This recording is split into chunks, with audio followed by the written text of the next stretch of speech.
Σήμερα έχουμε τη 12η απονομή των βραβείων του αναγνώστη. 12 χρόνια που πέρασε σαν νερό. Και θεωρώ ότι είμαστε όλοι είστε όλοι πάρα πολύ γενναίοι, γιατί λόγω του καύσωνα, αλλά εδώ πέρα είναι πάρα πολύ όμορφο στο Μουσείο Μπινάκη.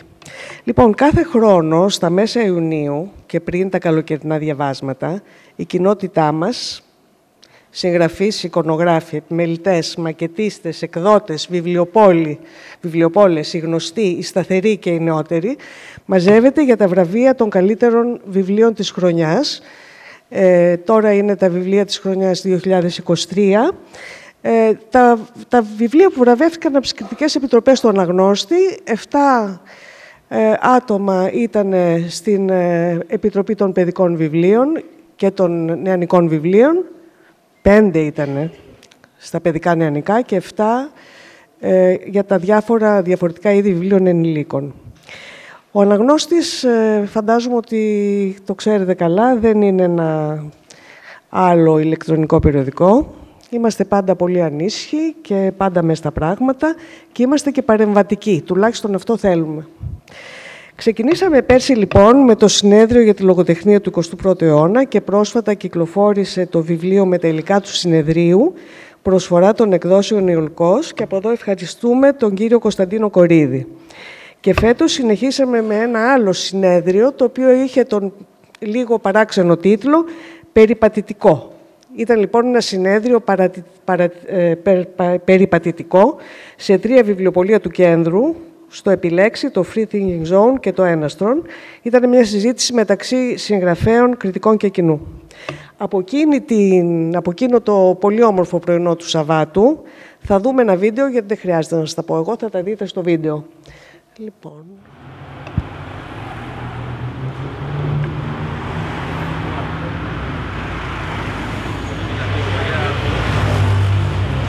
Ωραία ευκαιρία σήμερα, ωραίος ήλιος, θα συζητήσουμε πολλά θέματα. Ευχαριστούμε τον αναγνώστη, τα βιβλιοπωλεία. Είναι σημαντικό να βρισκόμαστε, να υπάρχει διάλογος. Νιώθετε ότι υπάρχει μία συνομιλία με μια νέα γενιά κριτικών? Τη δεκαετία του 90 λέγαμε ο Κούρτοβιτς θα γράψει για το βιβλίο μου το Σάββατο, ας πούμε, περίμενε στενά. Τη δεκαετία του 80 υπήρχε λίγο φωνικό συνδυασμό. Υπάρχει και τώρα, ήταν πιο έντονη μια τάση εδώ, ότι μαγικό συνδυασμό, όλοι γράφουν σαν το Μάικ. Ναι, στα κείμενα των νεότερων από εμάς, βλέπω στροφή προς το auto-fiction. Σίγουρα είναι κοινό συνδυασμό, αλλά και πότε δεν ήταν. Τώρα, ως συγγραφής, αισθάνεστε, ας πούμε, τη βαριά ανάσα των social media στην πλάτη? Ο μέσος αναγνώστης έχει εξαφανιστεί από το χώρο του βιβλίου, ακριβώς γιατί αισθάνεται ότι τον καλύπτουν τα κείμενα που διαβάζει, τα προσωπικά βιωματικά κείμενα που διαβάζει στο Facebook. Τα social έχουν φέρει και μια δημοκρατικοποίηση του πράγματος, το οποίο εμένα μου αρέσει, ας πούμε. Πλέον δηλαδή ακούς και από άτομα τα οποία δεν θα άκουγες προηγουμένως. Από την άλλη υπάρχει μια ειδωνοβλεψία σε όλο αυτό. Δηλαδή σε συνδυασμό με τα social ή με το τραύμα. Και το τραύμα ως κάτι το οποίο και εμπορευματοποιείται, αλλά και μας δημιουργεί αυτό το ειδονικό ότι βλέπεις μέσα από την κλειδαρότρυπα, πίσω από το δέρμα.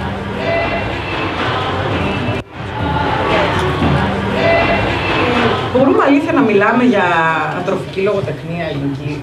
Εγώ δεν πιστεύω ότι είναι ατροφικό. Το μυθιστόρημα στην Ελλάδα είναι διαφορετικό. Εκείνο που κάνει το μυθιστόρημα να μην έχει τη δυναμική που έχουν τα διηγήματα, ας πούμε, στην Ελλάδα, είναι αυτό η έλλειψη στίγματος, η έλλειψη μιας κυρίαρχης ταυτότητας, που με κάνει εμένα συχνά να έχω την αίσθηση ότι αφηγούμαστε το παρόν του σήμερα με όρους του χτες. Αλλά, να το πούμε λίγο λαϊκά, η πιθανότητα να τα θαλασσώσεις γράφοντας ένα μυθιστόρημα είναι πολλαπλάσια. Το ρίσκο είναι πολλαπλάσιο σε σχέση με την συγγραφή ενός μικρού διηγήματος, όπου η πιθανότητα, εν πάση περιπτώσει, να μπορέσεις να συγκρατήσεις ένα συγκεκριμένο στυλ και ένα ενδιαφέρον είναι πολύ μεγαλύτερο. Μπήκα σαν ανεξυπηρετιστής στη συζήτηση. Εγώ δεν θεωρώ ότι είμαι ιστοριογράφος. Έγραψα τον Παστινό μου, αλλά θεωρώ τον αυτό μου καθαρά θεματοκεντρικό συγγραφέα. Έλεγα, ας πούμε, ότι στις δυτικές κοινωνίες το μυθιστόρημα ήταν κάποτε ο συντηρόδρομος της αφήγησης. Που οι άνθρωποι καταφεύγανε στο μυθιστόρημα διαβάζοντάς το σε επιφυλίδες κάθε μέρα για να πάρουν και λίγο περισσότερο πληροφορία, λίγο περισσότερο αφήγηση, λίγο περισσότερο ιστορίες. Και στην Ελλάδα, όπως ακριβώς συνέβη με το σιδηρόδρομο, εμείς λίγο σαν να το χάσαμε αυτό. Νομίζω είναι πάρα πολύ δύσκολο για ένα συγγραφέα να μπει, να ξεκινήσει, να έχει μια ιδέα, έχει μια καταπληκτική ιδέα για ένα μυθιστόρημα και ξεκινάει. Είναι πάρα πολύ δύσκολο να διατηρήσει αυτή την ιδέα μέσα στην περιραίωσα ατμόσφαιρα, μέσα σε αυτή την πολυδιάσπαση που έχουμε με τα social media, με τα γύρω πράγματα που συμβαίνουν και δεν μας αφήνουν να ησυχάσουμε στην πραγματικότητα. Είναι διασκέδαση του βιβλίου. Τώρα το βιβλίο γίνει υποχρέωση. Δηλαδή, ο άλλος λέει: θα κάτσω να διαβάσω επειδή θέλω να δείχνω κουλτουριάρης, επειδή μου αρέσει το διάβασμα, αλλά δεν έχει πια το στοιχείο της χαράς. Αυτό που έχω αρχίσει να παρατηρώ είναι ότι νιώθω ότι αν φτιάξω ένα χαρακτήρα, μια πλοκή η οποία συνεχίζει με μια συνεκτικότητα και μια σταθερή πορεία, νιώθω ότι λέω ψέματα, ότι αυτό δεν αρμόζει πάρα πολύ σε αυτό που βλέπω στην πραγματικότητα. Η λογοτεχνία εξ αρχής κάπως χειριζόταν αυτά τα δίπολλα, δηλαδή ανάμεσα στο αληθές και το ψευδές, το βιωματικό και το μυθιστορηματικό. Ναι. Υπάρχει μια πραγματικότητα, αλλά πολλές. Υπάρχει η εξωτερική, για να την πω έτσι, πραγματικότητα, ο αισθητός και αντιληπτός κόσμος δηλαδή, με τις άπειρες εκδοχές του. Και υπάρχει και η έμβον πραγματικότητα, η οποία έχει επίσης άπειρες εκδοχές. Να δούμε ο καθένας και η καθεμιά από εμάς πόση μυθοπλασία χρειάζεται, πόση πραγματικότητα και να νιώσουμε αυτή την ελευθερία να επεξεργαστούμε το θέμα μας, να μας πάει η μορφή και ο τρόπος και στο θέμα μας, όχι μόνο το θέμα. Μέσα ας το πούμε, στο πλαίσιο το οποίο στηρίζει το βιβλίο, το οποίο χρειάζεται να συνδέουν τον αναγνώστη με την πραγματικότητα, έτσι ώστε ο ίδιος να νιώσει, και το λέω πολύ με πολλά εισαγωγικά εδώ, να νιώσει τη σύνδεση του με την πραγματικότητα. Την ανάγκη να επινοήσω κάποια πρόσωπα, διότι δεν μου βγαίνανε, και στη συνέχεια ερευνώντας αυτά τα πρόσωπα τα βρήκα ζωντανά μπροστά μου. Και ήταν συγκλονιστικό για μένα, βέβαια, για τον αναγνώστη δεν ξέρω. Ουσιαστικά δυσκολεύομαι πολύ να διακρίνω το όριο ανάμεσα στην πραγματικότητα εντός πάρα πολλών εισαγωγικών και τη λογοτεχνία.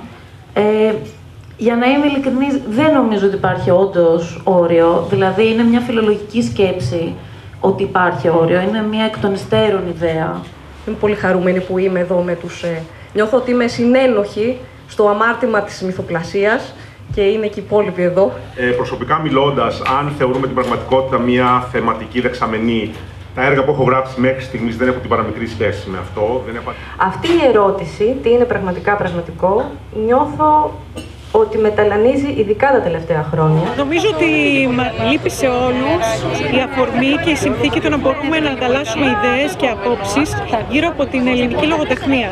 Είναι μια πολύ ωραία ευκαιρία αυτή η σημερινή του αναγνώστη, να βρεθούμε εδώ οι άνθρωποι της γραφής, να μιλήσουμε για την τέχνη μας και γενικά για το επιτίδευμά μας, για τα ζητούμενα που έχουμε από τη λογοτεχνία, από την πεζογραφία ειδικότερα και από την κοινωνία, τον τρόπο που νιώθουμε ζώντας στην κοινωνία. Λοιπόν, ήμουνα και εγώ εκεί και πραγματικά ήταν πολύ ωραία.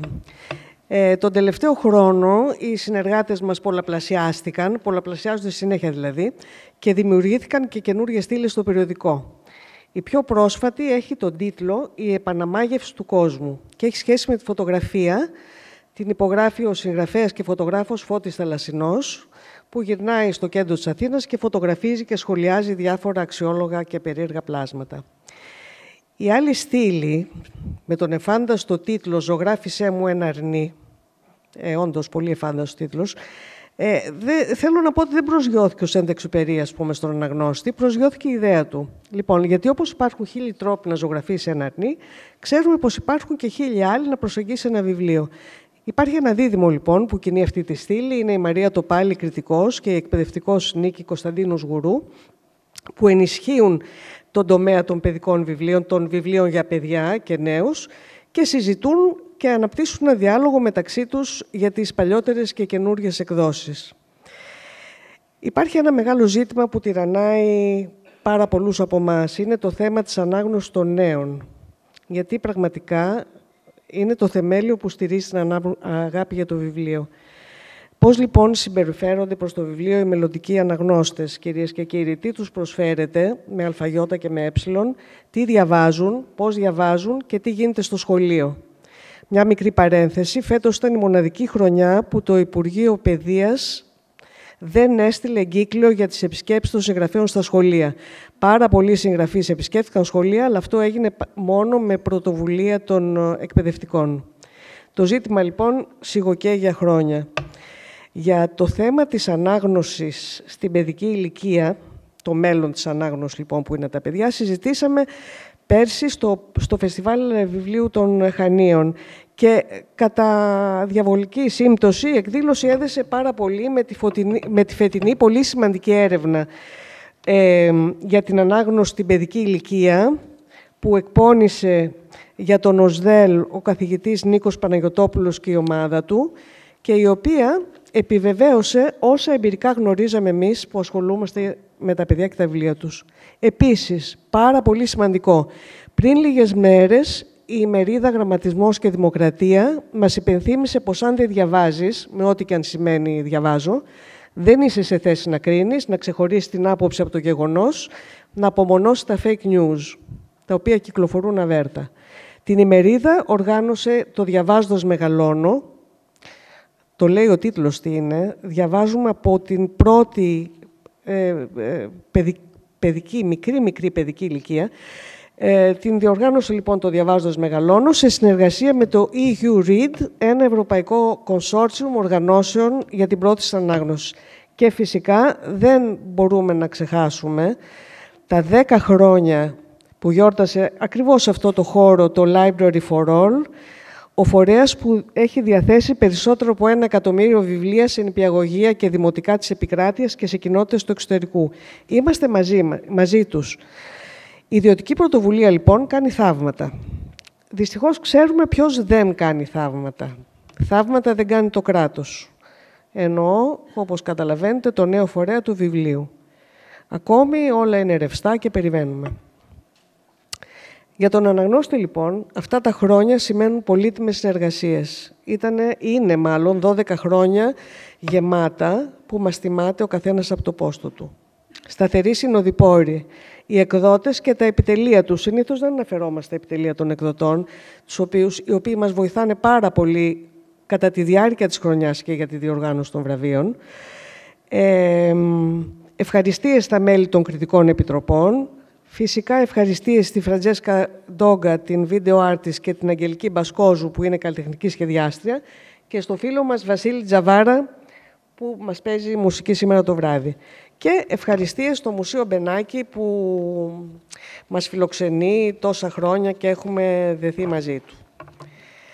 Λοιπόν, σας ευχόμαστε όλοι του αναγνώστη μια πολύ ωραία βραδιά και ευχάριστη και κάτι τελευταίο που είναι λίγο εντάσσεται στην τελετή. Πριν από λίγες μέρες ο Γιάννης Μπασκόζος μου έστειλε ένα αρχείο με τίτλο «Μια παρουσίαση όλο τρέλα». Τώρα τι στο καλό ήταν αυτό, ξαφνιάστηκα. Κάνε υπομονή, Μαρίζα μου είπε, και θα δεις. Κάντε κι εσείς λοιπόν υπομονή και θα δείτε στη συνέχεια. Σας ευχαριστώ πολύ.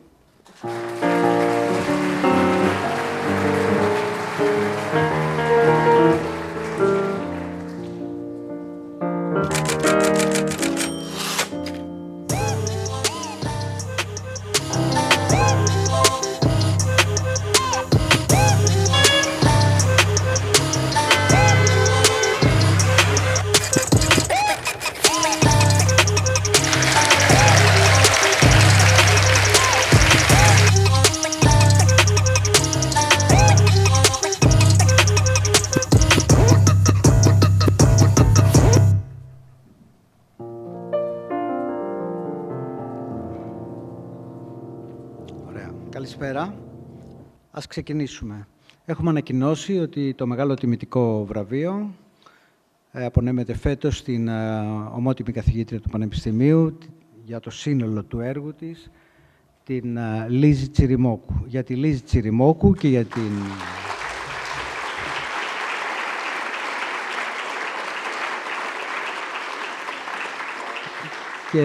για την απόφαση αυτής της Κριτικής Επιτροπής θα μιλήσει η Βαρβάρα Ρούσου, μέλος της Επιτροπής μας και καθηγήτρια στην Ανωτάτη Σχολή Καλλιτεχνών.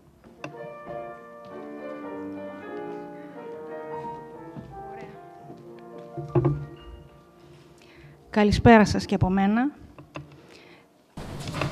Θα πω λίγα πράγματα, αλλά θα πω πραγματικά λίγα πράγματα και όχι όπως το λέμε συνήθως λίγα πράγματα και μιλάμε 25 λεπτά. Πρώτα-πρώτα δεν χρειάζεται να το διαβάσω. Είναι μεγάλη χαρά, μεγάλη τιμή για αυτήν την προσφώνηση την απόψινή στην κυρία Λίζη Τσιριμόκου, αλλά και μεγάλο άγχος για μένα. Γιατί θα πρέπει να συνοψίσω σύντομα πράγματα που από τη μια μεριά όλοι τα ξέρουμε, λιγότερο ή περισσότερο. Από την άλλη μεριά, για μένα, ενώ δεν την ξέρω προσωπικά, μέσα από τα κείμενά της έχω μάθει πάρα πολλά πράγματα και χαίρομαι διπλά απόψε για αυτή την προσφώνηση και έχω και διπλό άγχος. Σκέφτηκα πριν γράψω αυτά τα ελάχιστα σε ποια από τις ιδιότητες της Λίζης Τσιριμόκου να αναφερθώ πρώτα. Νομίζω ότι τη λύση μου έδωσε το τελευταίο μεταφραστικό της έργο που αφορά μια μελέτη για το μεταπανδημιακό πανεπιστήμιο και τη γιγάντωση της ψηφιακότητας στον χώρο του. Η συγκεκριμένη μετάφραση μου έδωσε την αφορμή γιατί συνδυάζει τρεις από τις ιδιότητες της βραβευθής απόψε. Της ακαδημαϊκού, τώρα ομότιμης καθηγήτριας του Αριστοτελείου Πανεπιστημίου Θεσσαλονίκης, άρα της φιλολόγου και της μεταφράστριας. Η μετάφραση αυτής της μελέτης είναι αποκαλυπτική για το αμύωτο ενδιαφέρον της Τσιριμόκου και τον συνεχιζόμενο προβληματισμό της σχετικά με τις κατευθύνσεις των ακαδημαϊκών τμήματων στην μετά την πανδημία εποχή, στη νέα εποχή του εξαποστάσεως και της τεχνητής νοημοσύνης, όταν ειδικά οι σχολές ανθρωπιστικών επιστημών βρίσκονται σε μια κρίσιμη καμπή, καθώς διασταυρώνονται με προκλήσεις και δομικά διλήμματα. Το όνομα της Λίζη Τσιριμόκου συνδέθηκε άρρηκτα με το Αριστοτέλειο Πανεπιστήμιο της Θεσσαλονίκης, όπου δίδαξε όλα τα χρόνια της ακαδημαϊκής της σταδιοδρομίας από το 1979. Το ουσιώδες, βέβαια, έγκυται όχι στο ακαδημαϊκός, αλλά στον τιμητικό τίτλο δασκάλα, ο οποίος αποδίδεται και από το φοιτητικό κοινό σε πανεπιστημιακούς που αγαπήθηκαν για το διδακτικό τους έργο, για το ήθος τους και τη στάση τους απέναντι σε όσες και όσους δίδαξαν, επέβλεψαν και καθοδήγησαν. Το ουσιώδες επίσης βρίσκεται και στο περιεχόμενο των μαθημάτων τους και τον τρόπο τους να εμπνεύσουν μέσα από τη διδασκαλία. Τέτοια δασκάλα ακαδημαϊκός είναι η Λίζη Τσιριμόκου που βραβεύεται απόψε. Τα μαθήματά της υπήρξαν βασικό κλειδί στη θεωρία της λογοτεχνίας, στη συγκριτολογία και κυρίως δίδαξαν την ανάγκη ακονισμένης αναγνωστικής ματιάς θεμελιωμένης σε θεωρητικές μελέτες. Σε εποχές που η πρόσβαση σε σύγχρονες θεωρίες και επιστημονικές εργασίες από το εξωτερικό δεν ήταν δεδομένης ευκολίας και η γνώση τους εναπόκειτο στη διάθεση φωτισμένων πανεπιστημιακών και ανοιχτόμυαλων φιλολόγων, σε χρόνια που ο εμπλουτισμός των μελετών με σύγχρονα και δυσυγκριτολογικά ζητήματα φαινόταν απαραίτητος για την ανανέωση και διεύρυνση του επιστημονικού πεδίου της φιλολογίας, η Τσιριμόκου ξεκίνησε να διδάσκει και να εστιάζει ερευνητικά σε νέες θεματικές, ανοίγοντας σημαντικές υποθέσεις εργασίας στον χώρο της φιλολογικής επιστήμης. Παραλείποντας τη συμμετοχή της σε συλλογικά έργα ή την επιμέλειά της σε βιβλία, θα αναφέρω μόνο από τις επιμέλειες το «Τροχές σε διασταύρωση» με επιστολικά δελτάρια του Ρίτσου στην Κέτη Δρόσου και τον Άρη Αλεξάνδρου, νομίζω είναι σκόπιμο και προκειμένου να γίνουν και πιο συγκεκριμένα όσα είπα παραπάνω για το διδακτικό και ερευνητικό της έργο, να επιμείνω στη συναγωγή μελετών εσωτερική ταχύτητα που εκδόθηκε τον Ιούνιο του 2000. Μάλιστα αναγράφεται ότι εκδόθηκε 7 Ιουνίου, οπότε αυτό το βιβλίο σήμερα, λίγες μέρες μετά την επίσημη πρώτη του, έκλεισε τα 24 του χρόνια και πανηγυρικά μάλιστα με αυτόν τον τρόπο. Όσα προανέφερα λοιπόν αντανακλώνται ακριβώς σε αυτό το εμβληματικό βιβλίο. Παρουσιάζονται θεματικές που αποτέλεσαν υλικό υποδομής, ιδίως για νεότερους φιλόλογους και ερευνητές, και παραμένουν σύγχρονες, επίκαιρες θα έλεγα, αφού ισχύει αυτό που η ίδια η συγγραφέας αναφέρει, μάλλον ανοίγουν παρακλίνουν λογαριασμούς αυτά τα κείμενα από την εσωτερική ταχύτητα. Σύντομα παραθέτω ορισμένα κεφάλαια αυτού του βιβλίου, «Μυθοπλασία και ιστορία», μια θεμελιακή θεματική για τη φιλολογία, και στο δοκίμιο αυτό δίνεται έμφαση στον Άρη Αλεξάνδρου, με τον οποίο εξάλλου έχει και αλλού ασχοληθεί η Λίζη Τσιριμόκου. Πολυπολιτισμικές σπουδές, άλλο κεφάλαιο. Αυτοβιογραφία και απομνημόνευμα, μια ακόμα ουσιαστική συνεισφορά.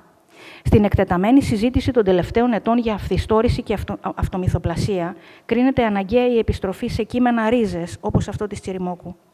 Και βέβαια, όλα εκείνα τα μελετήματα για τη σχέση πόλης-λογοτεχνίας, η πόλη στη λογοτεχνία, βασικό κείμενο αυτό από την εσωτερική ταχύτητα για μια τεράστια θεματική που μας απασχολεί διαρκώς. Νομίζω ότι πάρα πολλές και πάρα πολλοί περάσαμε από αυτό το σχολείο των κειμένων αυτού του βιβλίου.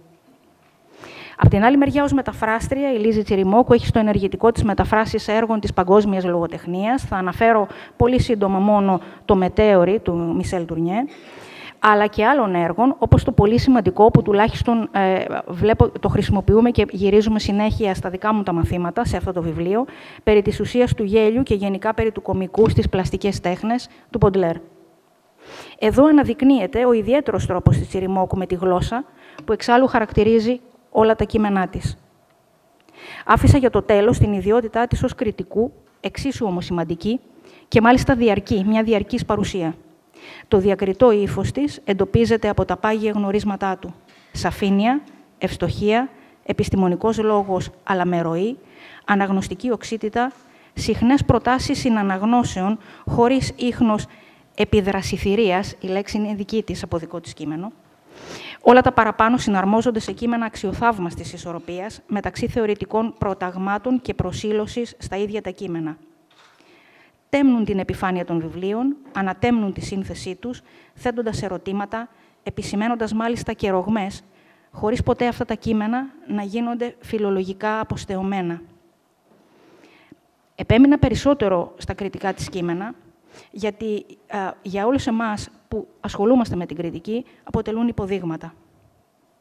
Κλείνοντας, λοιπόν, στην εισαγωγή του βιβλίου «Εσωτερική ταχύτητα», η Λίζη Τσιριμόκου διατυπώνει την εκτίμησή της για την πορεία των κειμένων στον χρόνο ως εξής.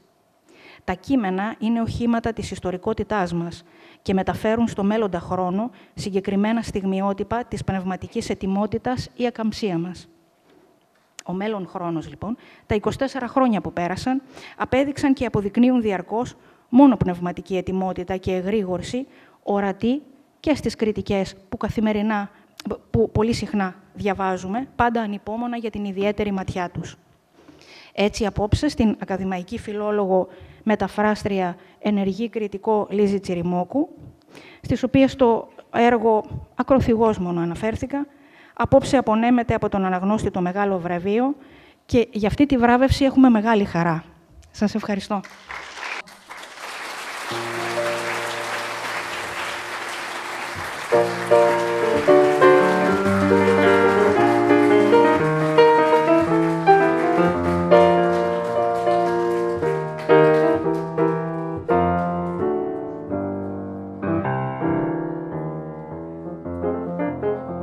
Εδώ και 2-3 χρόνια συνεχώς αποχαιρετούμε αγαπητούς φίλους, φίλες, συνομήλικους, περίπου, λίγο πάνω, λίγο κάτω, δεν έχει πια σημασία. Και έτσι, όταν τις προάλλες μου τηλεφώνησε ο Γιάννης Μπασκόζος για να μου κοινοποιήσει την είδηση της βράβευσης, δεν κρύβω ότι δαγκώθηκα. Λέω, όχ, ήρθε η ώρα μου. Μπας και ξέρουν κάτι που δεν ξέρω. Οπότε, τώρα πέρα από την πλάκα, θα πω τα τετριμένα ότι είναι μεγάλη συγκίνησή μου. Θα ήθελα να ευχαριστήσω ένα-ένα όλα τα μέλη της Επιτροπής της Κριτικής για την τιμή που μου κάνουν απόψε. Έχω συγκινηθεί ακόμη περισσότερο, γιατί εδώ και 2 μέρες έρχονται πολλαπλά και συνεχώς πανταχώθεν τα μηνύματα της αγάπης και από φίλους, παλιούς και νέους, και το συγκινητικότερο απ' όλα, από πάρα πολλά παιδιά. Παιδιά, εμείς οι διδάσκοντες λέμε βέβαια τους φοιτητές και τις φοιτητριές μας. Λοιπόν, πολλά παιδιά που Τα περισσότερα δεν είναι πια και τόσο παιδιά. Πάρα πολλοί από αυτούς είναι ήδη συνάδελφοι εκλεκτοί. Άλλοι έχουν διαπρέψει σε διάφορους τομείς. Πάντως, νομίζω ότι αυτή η αίσθηση ότι έχεις βοηθήσει έστω και στο ελάχιστο στο να υψώσεις την οικοδομή της παιδείας είναι πάρα πολύ σημαντικό και με συγκίνησε ιδιαίτερα αυτό. Τι άλλο, μια και ο αναγνώστης είναι που μας έχει καλέσει απόψε εδώ για αυτή την εκδήλωση, να πω ότι θα ήταν ευχής έργων να γίνουμε όσο το δυνατόν περισσότεροι οι αναγνώστες και μόνο καλύτερα θα είχαμε να δούμε διαβάζοντας όλοι περισσότερο. Ένα θερμό ευχαριστώ λοιπόν ξανά και ξανά.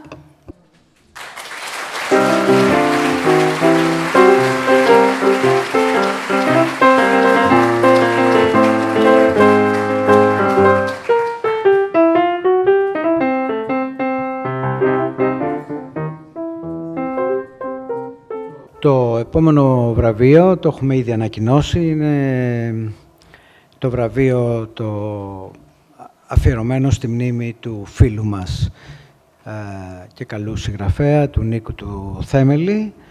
Το βραβείο φέτος το απονέμουμε σε δύο πρόσωπα, στην Πέρσα Κουμούτση και στον Κώστα τον Φέρη, για το βιβλίο που γράψανε μαζί, «Η γέφυρα των Λεμονιών», από τις εκδόσεις Ποταμός. Από τη μεριά της Κριτικής Επιτροπής θα το παρουσιάσει η Κατερίνα Σχοινά.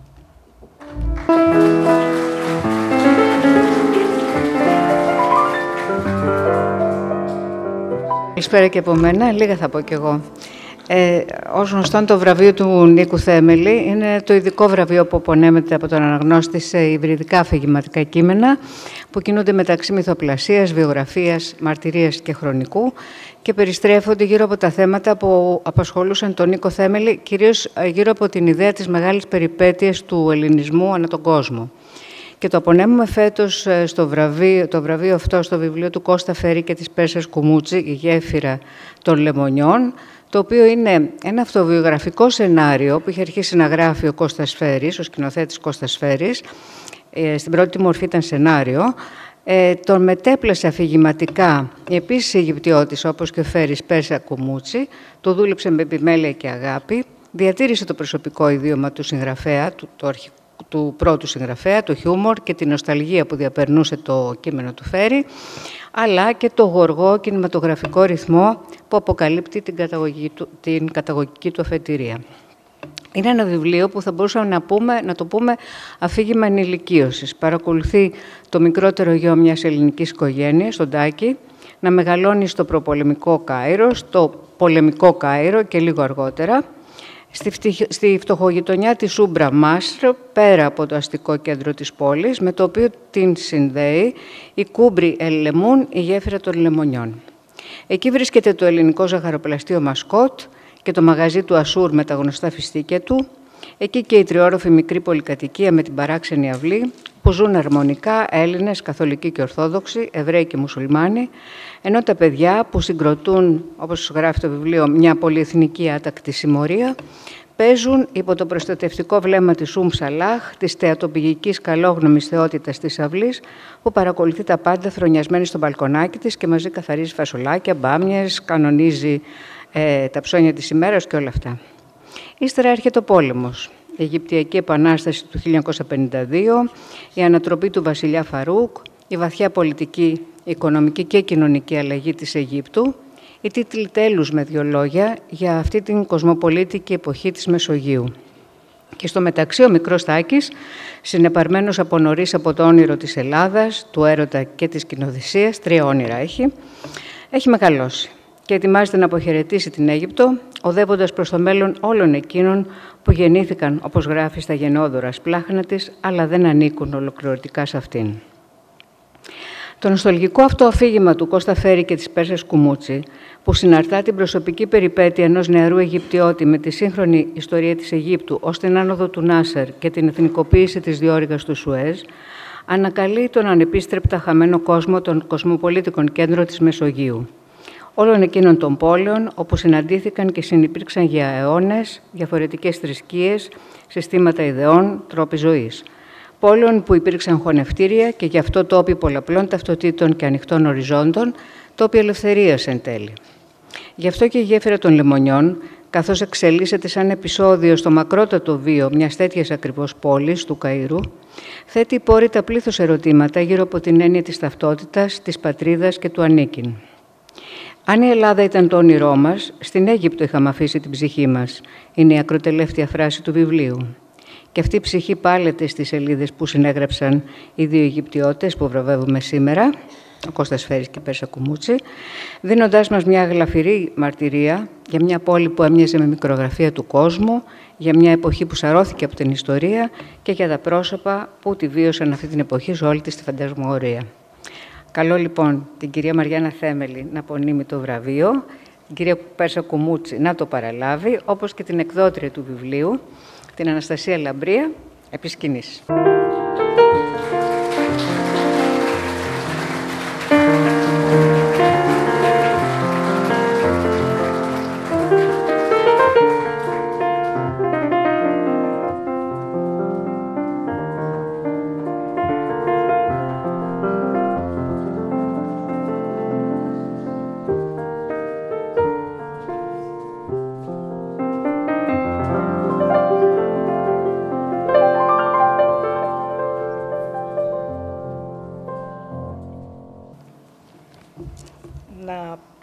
Ο Κώστας Φέρης, παρόλο που μεγάλωσε με τα Χαμσίνια του Καΐρου, λύγησε από τον Καύσωνα σήμερα και γι' αυτό μου ζήτησε να διαβάσω εγώ ένα μικρό σημείωμα.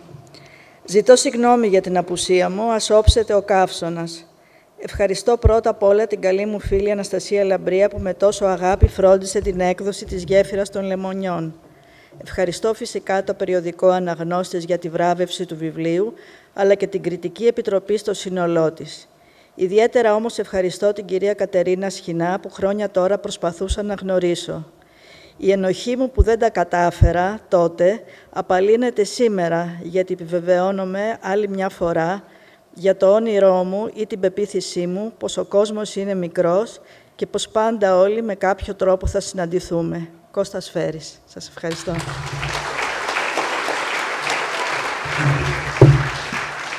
Καλησπέρα και από μένα.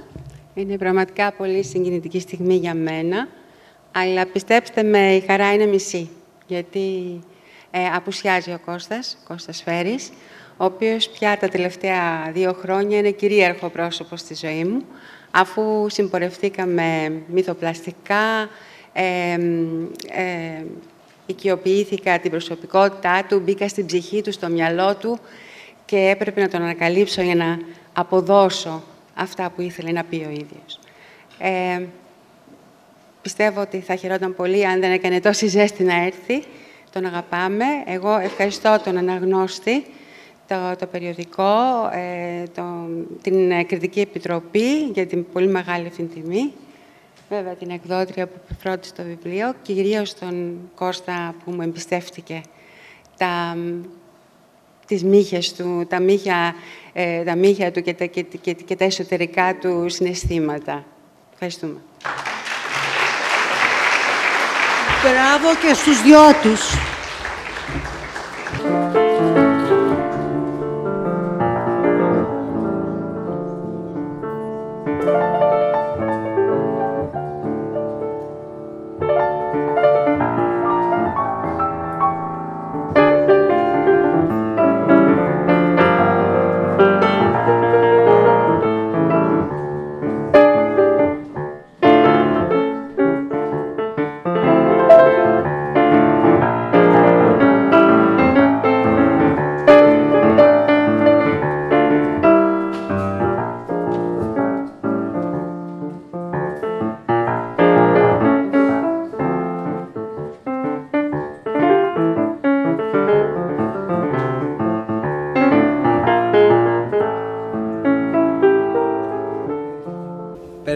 Περάσουμε σε όλα αυτά που υποσχεθήκαμε περί τρέλας και τα λοιπά. Υπάρχει ακόμα ένα βραβείο, είναι το βραβείο καλλιτεχνικού σχεδιασμού και τυποτεχνίας.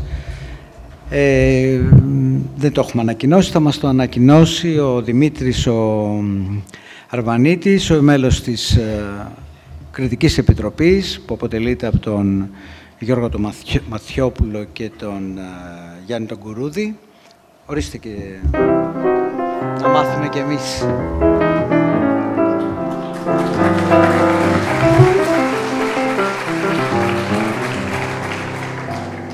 Καλησπέρα και καλό χειμώνα.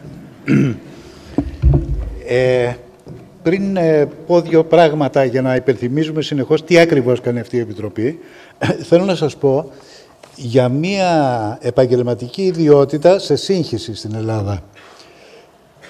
Είναι αυτή του τυπογράφου. Ποιος είναι ο τυπογράφος και τι ακριβώς κάνει. Τυπογράφος λοιπόν είναι αυτός που επιλέγει και συνθέτει τα κείμενα και μορφοποιεί σελίδες. Τυπογραφικός σχεδιαστής είναι αυτός που σχεδιάζει τα γράμματα. Εκτυπωτής ή printer είναι ο τεχνικός που γνωρίζει το μηχανικό τρόπο των εκτυπώσεων. Εδώ είναι μπερδεμένα τα πράγματα. Εν πάση περιπτώσει, η Επιτροπή Καλλιτεχνικής και Τυποτεχνικής Εμφάνισης των βιβλίων έχει ως ζητούμενο τη σχέση του αναγνώστη με το αντικείμενο βιβλίο, τη λειτουργικότητα στη χρήση και την αισθητική που απορρέει από το τελικό αποτέλεσμα. Αναφερόμαστε βέβαια σε βιβλία που καθημερινά καλούν τους αναγνώστες να τα επιλέξουν όχι μόνο αποκλειστικά για το περιεχόμενό τους, αλλά και για τη δομή και την τελική τους εμφάνιση στους πάγκους και στις προθήκες των βιβλιοπωλείων. Δηλαδή, δεν συμπεριλαμβάνονται σε αυτές τις κρίσεις λευκόματα και μεγάλα περίτεχνα βιβλία. Τα καθημερινά βιβλία δηλαδή μόνο. Ο σκοπός πάντα είναι η λειτουργικότητα και η μαγική λέξη ευαναγνωσιμότητα. Άρα, τι να προσλαμβάνουν οι αναγνώστες από αυτό που ορίζεται ως τυπογραφική επιμέλεια. Τι μπορεί να ενδιαφέρει η επιλογή της γραμματοσυράς, ποιες οι διαφορές μεταξύ τους και γιατί επιλέγουμε αυτήν ή την άλλη. Τι ενδιαφέρει η πύκνωση ή η αρέωση, η διαστοίχηση, ο χώρος που καταλαμβάνει το κείμενο μέσα στη σελίδα.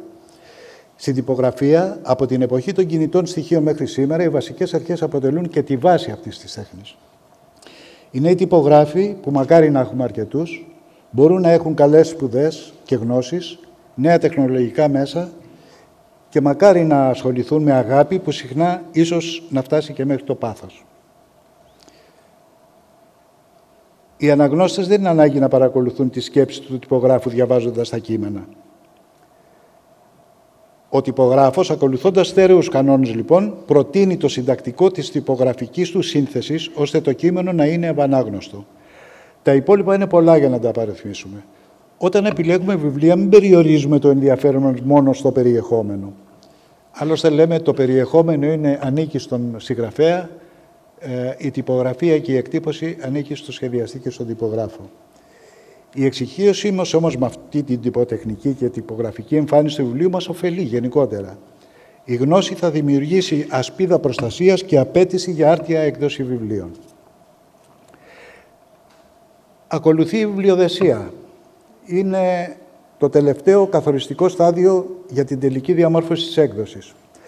Παρόλες τις τεχνικές εξελίξεις, τα βιβλία παρουσιάζουν μια δισκαμψία στο άνοιγμά τους, με τη ράχη να επιμένει σε ένα σκληρό μπράντε φέρ με το εξώφυλλο και τις σελίδες του βιβλίου. Σοβαρό πρόβλημα που επιμένει να υπάρχει είτε γιατί είναι αυξημένο το κόστος, δεν το γνωρίζω ακριβώς, ή και αργοπορημένης προσαρμογής στις τεχνικές εξελίξεις. Τα βιβλία οφείλουν να μένουν ανοιχτά κατά την ανάγνωσή τους, ακουμπισμένα σε τραπέζι, κρατώντας τα με το ένα χέρι, διαβάζοντάς τα στο κρεβάτι, τα δύο μεγάλα δάχτυλα που κρατούν ανοιχτές τις σελίδες να μην εισχωρούν στο σώμα του κειμένου. Βιβλίο που ακολουθεί αυτές τις προδιαγραφές της ιστορικής γνώσης και της τυπογραφικής τέχνης δεν έχει να φοβηθεί τίποτα. Σας ευχαριστώ πολύ και το βραβείο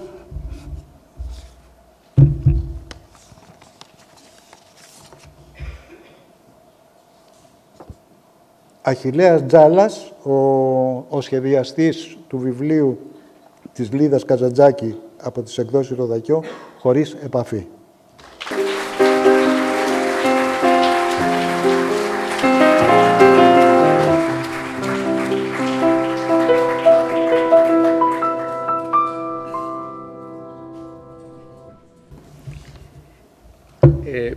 Για μένα η δουλειά του σχεδιαστή ενός βιβλίου είναι να εξαφανίσει όσο γίνεται περισσότερο τον εαυτό του μέσα από το αποτέλεσμα της δουλειάς του. Οπότε είναι μεγάλη χαρά όταν κάποιος παρατηρεί ότι έχει γίνει αυτό με επιτυχία.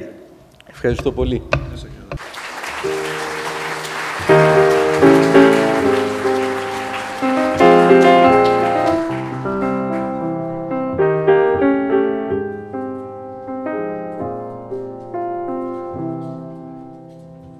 Νόμιζα ότι οι εικονογράφοι μιλάνε μόνο με εικόνες, αλλά νομίζω θέλουν να γίνουν συγγραφείς. Ευχαριστούμε. Λοιπόν, περνάμε στο κυρίως πιάτο. Ξεκινάμε με τα βραβεία που δίνονται σε βιβλία που απευθύνονται σε νέους και παιδιά.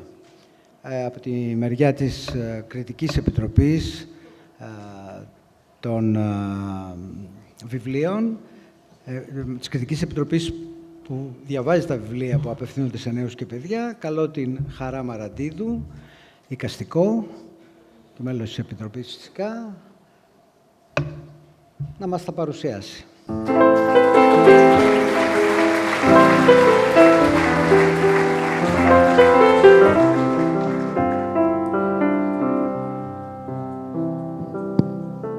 Γεια σας. Ακούγομαι. Ωραία.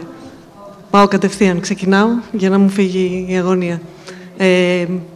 Ξεκινάμε με το παιδικό βιβλίο με εικονογράφηση και θα δούμε ένα βίντεο με τη μικρή λίστα.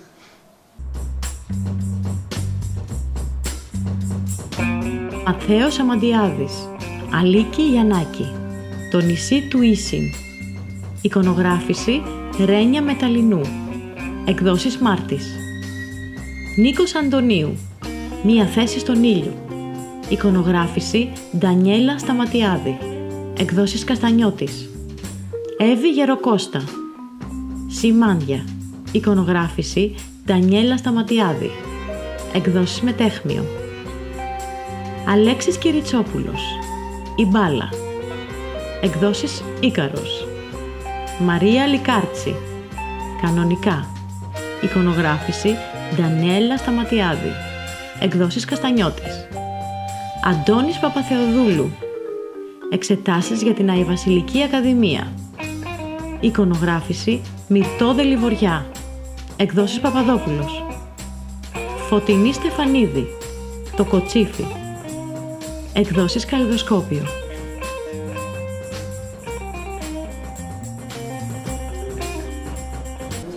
Το βραβείο πηγαίνει στο Κοτσίφι της Φωτεινή Στεφανίδη από τις εκδόσεις Καλλιδοσκόπιο.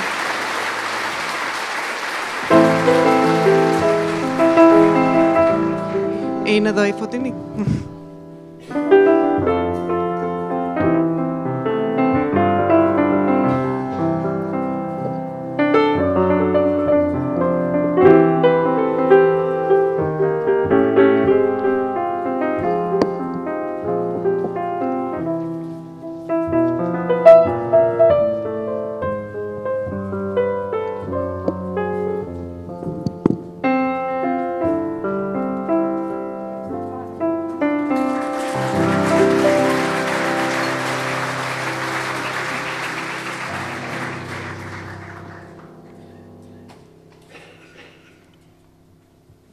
Ευχαριστώ πάρα πολύ τον αναγνώστη βεβαίως, την Επιτροπή που είναι τόσο αξιόλογα άτομα όλα.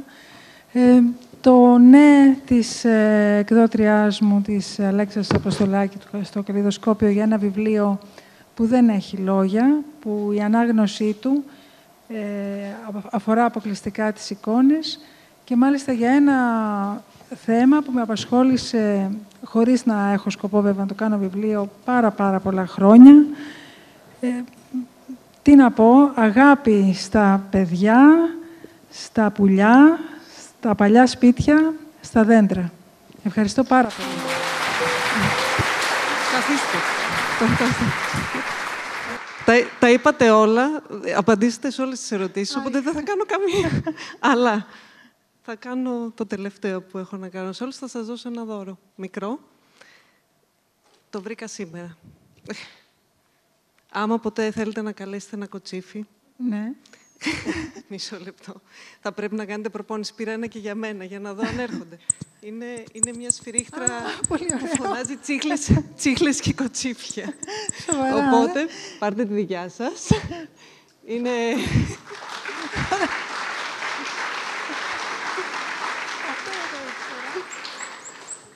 Θέλει λίγο προπόνηση. Ναι. Γιατί νομίζω κάποια στιγμή θα καταφέρει να βγάλει το σωστό ήχο.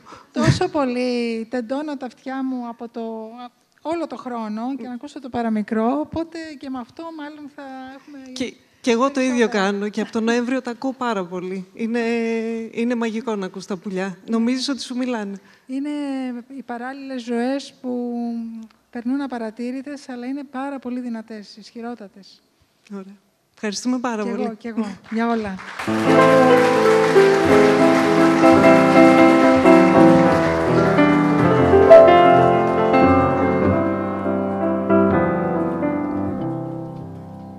Λοιπόν, περνάμε στο λογοτεχνικό βιβλίο για παιδιά.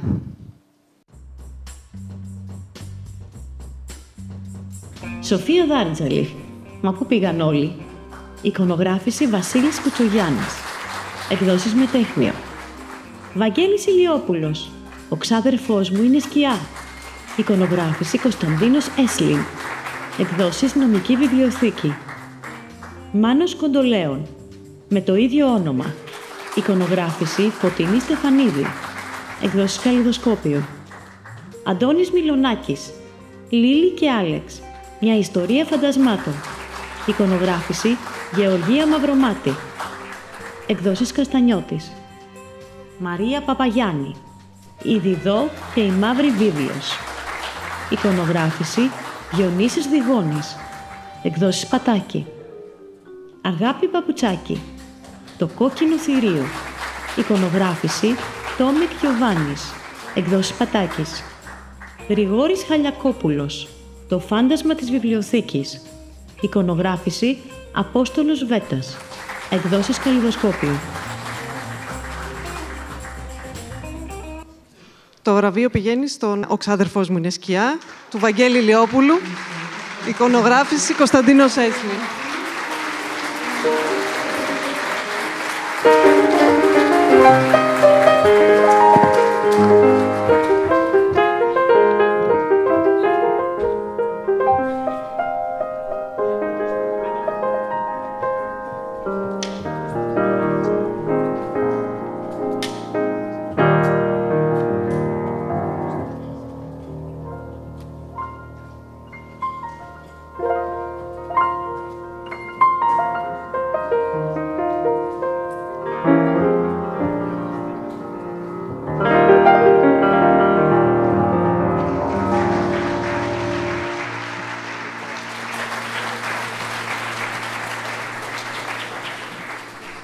Ένα μεγάλο ευχαριστώ. Καταρχήν στην εκδότριά μου, την Τζίνα Παπαντονοπούλου Καρατζά, που είναι εδώ σήμερα μαζί μας. Σε μια δημιουργική ομάδα που στηρίζει όλη τη σειρά και που είναι η Μαρίζα Τεκάστρο, η Φραντζέσκα Αλεξοπούλου, η Ήρης Κρητικού και η Μαρίνα Τσιγκουρή, που ένα βράδυ χειμώνα πριν την πανδημία τους έστειλε αυτό το κείμενο με πάρα πολλούς ενδιασμούς και ενθουσιάστηκαν και μου είπαν προχώρα. Και βέβαια στον αναγνώστη και στην επιτροπή του, γιατί είχε την τόλμη, πρώτα απ' όλα, ένα βιβλίο που δεν έχει ένα θέμα έτσι πολύ δημοφιλές και ευχάριστο. Μιλάει στα παιδιά, για νέους που οι ουσίες τους έχουν κάνει σκιές και πώς θα το διαχειριστούν όλο αυτό. Ένα βιβλίο, λοιπόν, δύσκολο εντός εισαγωγικών.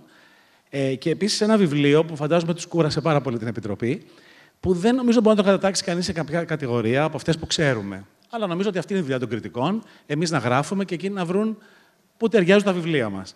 Ευχαριστώ λοιπόν πάρα πολύ την Επιτροπή, ειδικά για αυτό το βραβείο, σε αυτό το βιβλίο το συγκεκριμένο. Ευχαριστώ πολύ. Εγώ ευχαριστώ πολύ που μου δόθηκε η ευκαιρία να μεταφράσω σε εικόνα λέξεις. Ευχαριστώ πολύ. Κρατήστε και το μικρόφωνο. Πολύ γρήγορα. Και εσείς, μια ερώτηση και ένα δωράκι. Πώς δημιουργείται μια σκιά και πώς την εξαφανίζεις. Ναι, αυτό είναι πολύ μεγάλο θέμα. Θα το πούμε πολύ γρήγορα, σε δευτερόλεπτα. Τουλάχιστον δεν ξέρω αν την εξαφανίζεις, τουλάχιστον την αντιμετωπίζεις. Δηλαδή, εγώ αυτό που ήθελα να περάσει μέσα από το βιβλίο είναι αυτό το φως που πρέπει εμείς να ρίξουμε σε όσα παιδιά έχουν μπλεχθεί σε ουσίες και εθισμούς. Και νομίζω ότι αυτό το φως, και το απέδωσε πάρα πολύ ωραίο ο Κωνσταντίνος στην εικόνα, αυτό το φως είναι αυτό που χρειάζονται για να πάψουν να είναι σκιές. Άρα, λοιπόν, νομίζω ότι ένα θέμα, αν το αναγνωρίσεις και το φωτίσεις, είναι και η αρχή της λύσης του. Αυτό ήθελα να περάσω και νομίζω ότι σήμερα στα παιδιά, και νομίζω ότι αυτό επίσης, ευχαριστώ πολύ την Επιτροπή που το διέκρινε, η σημερινή παιδική λογοτεχνία νομίζω ότι μπορεί να μιλήσει για τα πάντα, δεν έχει φραγμούς, δεν έχει πράγματα που δεν μπορεί να πει, αρκεί να βρει τον κατάλληλο τρόπο. Και νομίζω ότι με τη βοήθεια του Κωνσταντίνου στην εικόνα τον βρήκαμε. Και στο κείμενο, γιατί μιλούσε ένα παιδί. Ναι, αυτό. Και ήταν πάρα πολύ άμεσο. Ωραία. Έχω ένα δώρο για τον Κωνσταντίνο. Ένα φακό για να παίζει με σκιές, απλά. Και έχω ένα δώρο. Ένα μουσικό... το σκαραβαίο. Όχι, όχι, αυτά είναι για άλλους. Ήταν το πρώτο μου αυτοκίνητο σκαραβαίος γι' αυτό. Λοιπόν, αυτό είναι ένα μουσικό κουτί. Είναι μουσικό κουτί, δεν έχει το κουτί, είναι το μέσα του. Θα το παίξω πάνω στο πιάνο γιατί ακούγεται καλύτερα. Ναι, πάω να βάλω το μικρόφωνο εδώ. Απλά νομίζω ότι είναι ένα τραγούδι που φέρνει το φως. Τέλεια. Ορίστε. Εδώ. Και μάλιστα το βάλουμε εκεί. Ναι, εγώ θα έχω το μικρόφωνο.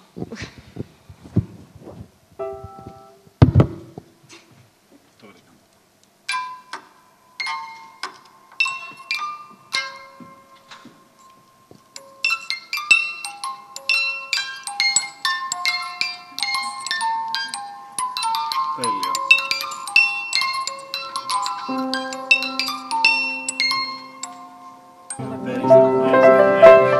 Ευχαριστώ πάρα πολύ και μας δείτε.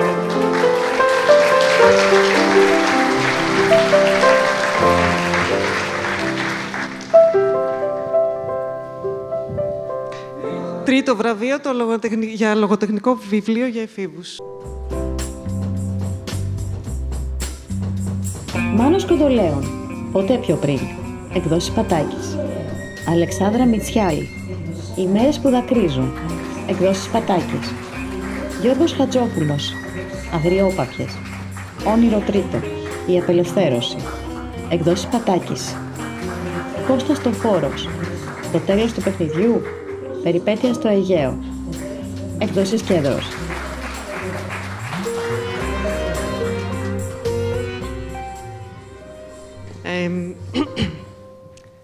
Το βραβείο πάει στο βιβλίο «Ποτέ πιο πριν», Μάνος Κοντολέων.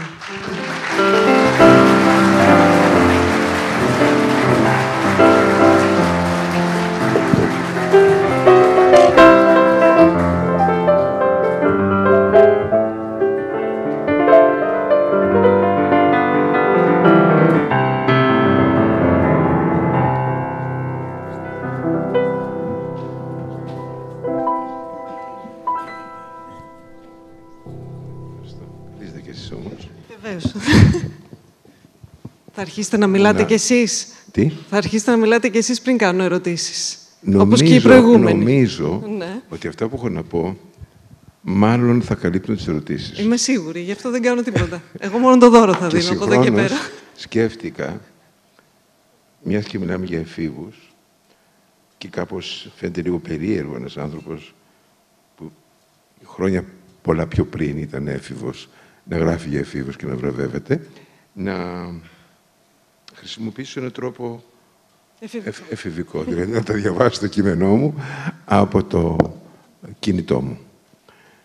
Για τρίτη φορά λοιπόν μέσα σε αυτή τη χρονιά έχω τιμή να βιώνω τη χαρά να βραβεύεται ένα μυθιστόρημά μου που ανήκει στην κατηγορία αυτή, λογοτεχνίας για νεαρούς ενήλικες αναγνώστες, crossover. Προχθές ήταν η απονομή του κρατικού βραβείου για το μυθιστόρημά μου «Η Μάσκα στο φεγγάρι», ενώ πριν από λίγους μήνες, με το ποτέ πιο πριν, πήρα το βραβείο από το ελληνικό τμήμα της ΣΥΜΠΗ. Τώρα το ίδιο αυτό μυθιστόρημα τιμάται και το βραβείο του αναγνώστη. Ασφαλώς και καθόλου τυπικά, ευχαριστώ όλα τα μέλη της Επιτροπής και συγχαίρω το περιοδικό και τους ανθρώπους του που το λειτουργούν τόσα χρόνια για την ποιότητα της φροντίδας με την οποία το περιβάλλουν. Θέλω επίσης να συγχαρώ και όλους τους υποψηφίους μου. Δεν μπορώ, και πάλι όμως καθόλου τυπικά, να μην ευχαριστήσω και όλους τους ανθρώπους των εκδόσεων Πατάκη για την μακρόχρονη και τόσο δημιουργική συνεργασία μας. Ειδικά στο χώρο που ανήκει το ποτέ πιο πριν, την Έλενα Πατάκη, που για μένα είναι κάτι ανάμεσα σε πολύτιμη σύμβουλο και αγαπημένη θετή θυγατέρα. Το Δικαίο Χατζηπλή, που χρόνια τώρα οι ιδέες μας αλληλοσυμπληρώνονται. Την Ιβόνη Καρίδη, πρέπει να τα λέμε, κάποιος το είπε και πιο πριν, τους ανθρώπους που είναι πίσω από ένα βιβλίο, τον εκδοτικό κόσμο, Λάκη, όλο τον κόσμο σε ένα εκδοτικό οίκο. Την Ιβόνη Καρίδη για το συντονισμό της έκδοσης και βέβαια πάντα, με απόλυτη σιγουριά, την Αντωνία Γουναροπούλου, που κάθε φορά με την επιμέλεια που κάνει στα κείμενά μου, μου προσφέρει την ασφάλεια ποιητικής όσο και φιλολογικής ματιάς. Θέλω ακόμα να ευχαριστήσω όλους εκείνους που το διάβασαν και ποικιλοτρόπως εξέφρασαν γραπτά ή προφορικά την αγάπη τους. Αλλά με την ευκαιρία αυτή που θα με ρωτούσατε, εδώ αυτής της βράβευσης, δεν μπορώ να μην σημειώσω και κάτι ακόμα. Σημαντικότερο ίσως από την όποια χαρά αυτής της βραδιάς. Η λογοτεχνία γενναιούσε ενήλικες αναγνώστες και τα μυθιστορήματα crossover για ένα μεγάλο μέρος του κοινού και κυρίως και δυστυχώς για την ίδια την πολιτεία και συγκεκριμένα για το Υπουργείο Παιδείας, λες και δεν υπάρχουν. Λες και αγνοείται η ύπαρξή τους. Η λογοτεχνία για εφήβους στη δευτεροβάθμια εκπαίδευση, αν δεν απουσιάζει παντελώς, σίγουρα δεν κατέχει τη θέση που της αξίζει. Και όποτε δηλώνει ένα αρκούντος δυναμικό παρόν, είναι από το μεράκι και τη θέληση κάποιων φιλολόγων. Αλλά αν κατά τη διάρκεια της εφηβείας, και αυτό νομίζω πιο πριν το είπε η Μαρίζα Ντεκάστρο, δεν εδραιωθεί στην ψυχή του κάθε νέου η ομορφιά της λογοτεχνικής αφήγησης, τότε να μην περιμένουμε ποτέ να έχουμε ένα δυνατό και με άποψη λογοτεχνικό κοινό ενηλίκων. Η λογοτεχνία για νεαρούς ενήλικες αναγνώστες και τα μυθιστορήματα crossover είναι η βάση εδραίωσης μιας ενήλικης αγάπης προς την καλή λογοτεχνία. Κάποια στιγμή πρέπει όλοι μας να το πιστέψουμε αυτό και κάποια στιγμή πρέπει οι μελλοντικοί μας φιλόλογοι να έχουν την τύχη να διδάσκονται στις πανεπιστημιακές σχολές και το είδος αυτό της λογοτεχνίας. Είναι μια λογοτεχνία με ιδιαίτερως άξια έργα που έχουν μάλιστα το προσόν να μπορούν να συναρπάζουν αναγνώστες διαφορετικών ηλικιών. Ας μην υποτιμώνται αυτά λοιπόν τα έργα από κάποιους κύκλους, αν μη τι άλλο το πρώτο και σε παγκόσμιο επίπεδο επίσημο χαρακτηρισμένο μυθιστόρημα crossover είναι ο Φύλακας της Σίκαλη. Ας δεχτούμε κάτι παρόμοιο να κάνουμε και με τα Ψάθινα Καπέλα ή με την Ερόικα. Ας το ονομάσουμε βιβλία, όχι απλώς ενηλικίωσης, αλλά βιβλία για νεαρούς ενήλικες αναγνώστες, βιβλία crossover. Μα μπαίνω έτσι σε πλατύτερους προβληματισμούς που δεν είναι το παρόν της παρούσης στιγμής. Θέλω κλείνοντας, το αισθάνομαι την ανάγκη αυτή, να αφιερώσω αυτό το βιβλίο στην Άννα Κοντολέων. Κεντρικό θέμα και βάση της λύσης του αδιέξοδου που περιγράφεται στο ποτέ πιο πριν είναι η σχέση κόρης και πατέρα. Οπότε δικαιολογημένα και η αφιέρωσή μου προς τη δική μου κόρη. Και τώρα ας αφήσω τους ήρωες του ποτέ πιο πριν, την Ανίκα, τον Αγγί Ψατάν, την Τώρα Νεράν, τον Λιάν, την Μόνα, την Τάφνη, τη Λούρα και τον Μοχράμ, μαζί τους κι εγώ βέβαια, να σας ευχηθούμε καλό καλοκαίρι. Τα πω όλα. Όλα τα πάτε. Ένα ξεχάσαμε. Σε κάτι. Αφήσαμε κάτι, ναι. Για πέστε. Μια ερώτηση από το βιβλίο. Άμα δεν το έχει διαβάσει κάποιος μπορεί να μην... Αλλά πρέπει να το διαβάσετε. Αν η αγάπη είναι η πιο επαναστατική πράξη. Νομίζω ότι η αγάπη η οποία βλέπει τα πράγματα, μάλλον αφήνεται να εκφραστεί χωρίς όρια, χωρίς προκαθορισμένους σχεδιασμούς, χωρίς προκαταλήψεις. Ναι, είναι. Τότε ναι, είναι. Αλλά με αυτές τις προϋποθέσεις, γιατί μπορεί να είναι και πλέον συντηρητική πράξη. Και νομίζω, και μου αρέσει πολύ αυτή η παρατήρηση, ότι μπορεί σε αυτό το βιβλίο ακριβώς αυτές τις δύο μορφές της αγάπης να βλέπουμε. Ευχαριστώ πάρα πολύ. Πολύ χαίρομαι για αυτή την απάντηση, γιατί ταιριάζει με το δώρο που θα πάρετε. Ναι. Απλά δεν θα το δει κανένας άλλος, μάλλον. Είναι ένα γράμμα αγάπης από μία γυναίκα σε έναν άντρα. Είναι πραγματικό, το ανακάλυψα τελευταία σε κάτι κουτιά που ξεκαθάριζα στο σπίτι μου και είναι της μαμάς μου προς τον μπαμπά μου. Σας το χαρίζω. Θα το διαβάσω. Άμα θέλετε, ναι. Εγώ δεν το διαβάσω. Και με συγκινείτε πραγματικά. Ορίστε. Με συγκινείτε πραγματικά. Είμαι σε μια φάση που δωρίζω όλο μου το αρχείο και τη βιβλιοθήκη μου σιγά-σιγά, για να μην πέσει μεγάλη σκοτούρα στα παιδιά μου, στη βιβλιοθήκη της Βουλής. Και ένα από τα πρώτα πράγματα που άρχισα να βρίσκω και να ψάχνω και να δίνω είναι η προσωπική αλληλογραφία μιας ολόκληρης ζωής. Και πραγματικά είναι πολύ πολύτιμο αυτό που κάνετε. Να είστε καλά, ευχαριστώ. Να το διαβάσω. Ελπίζω τα γράμματα... Είναι, δεν ξέρω, άμα δεν τα βγάζετε, γιατί είναι γιατρός. Δεν έχει καλά γράμματα. Θα το διαβάσετε εσείς καλύτερα. Θα το διαβάσω εγώ. Ναι, ναι. Θέλετε να το διαβάσω? Βεβαίως. Είναι λίγο μεγάλο. 23 Σενάτου 1974. Αγάπη μου. Δεν περιμένω, θα διαβάσω το γράμμα. Λοιπόν, δεν φαντάζεσαι πόσο χάρηκα που έλαβα το γράμμα σου. Είχα αρχίσει να απελπίζομαι ότι μας ξέχασες. Όλοι με ρωτούσαν αν έχω νέα σου και δεν ήξερα τι να πω.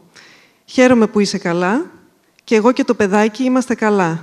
Πριν από 10 μέρες πήγα στο γιατρό και με ένα μηχάνημα που ακούμπησε στην κοιλιά μου, άκουσα την καρδούλα του. Χτυπούσε γρήγορα και λαχανιασμένα. Όλοι είμαστε καλά. Να συνεχίσω. Όλοι είμαστε καλά. Η μητέρα μου σου πλέκει το πουλόβερ σου. Η Στέλλα... Συγγνώμη, αλλά δεν βγάζω τα γράμματα όλα. Η Στέλλα, από ό,τι ξέρω, δεν έκανε αυτά που της είχες ζητήσει. Ακόμη δεν έχουμε βρει σπίτι για να μετακομίσουμε. Δεν ξέρω αν διαβάζεις ελληνικές εφημερίδες, αλλά εδώ δεν άλλαξε τίποτα, σχεδόν από τότε που έφυγες. Σε 2 μήνες θα γίνουν εκλογές. Οι Μαύρος, Μιλωνάς, Πεσμαζόγλου έκαναν την Ένωση Κεντρών και αναγνωρίστηκε το Κουκουέ. Οι εφημερίδες κάθε μέρα σχεδόν έχουν και μία συνέντευξη από διάφορες βασανιστές που και τους λένε πώς βλέπουν τα πράγματα και από τη δική τους πλευρά και γιατί βασάνιζαν. Τρομερά πράγματα. Ανοίξανε πολλοί κινηματογράφοι τέχνης και έχουν έρθει πολλά καινούργια έργα. Art cinema. Ναι, θα περάσουμε ωραία το χειμώνα. Θα πηγαίνουμε και τα μεσημέρια σινεμά. Μόνο να έρθεις, γιατί δεν μπορώ άλλο χωρίς εσένα. Σε λατρεύω. Ευχαριστώ πάρα πολύ. Και να πω και κάτι. Εσείς είστε το παιδί. Λοιπόν, το 1974 γεννήθηκε η κόρη μου. Όλη αυτή η ατμόσφαιρα της εποχής εκείνης με έκανε να στραφώ στη λογοτεχνία για παιδιά. Ακριβώς γιατί ήθελα πολύ νωρίς στο παιδί να μάθει ότι η κοινωνία το αφορά απόλυτα και θα τη διαμορφώσει και εκείνο. Παράλληλα λοιπόν με τη λογοτεχνία που πάντα ονειρευόμουν, το πρώτο μου βιβλίο, τρία βιβλία, είναι βιβλία για παιδιά, γιατί το 1974 έγινα πατέρας. Ευχαριστώ πάρα πολύ, ειλικρινά ευχαριστώ. Εγώ ευχαριστώ.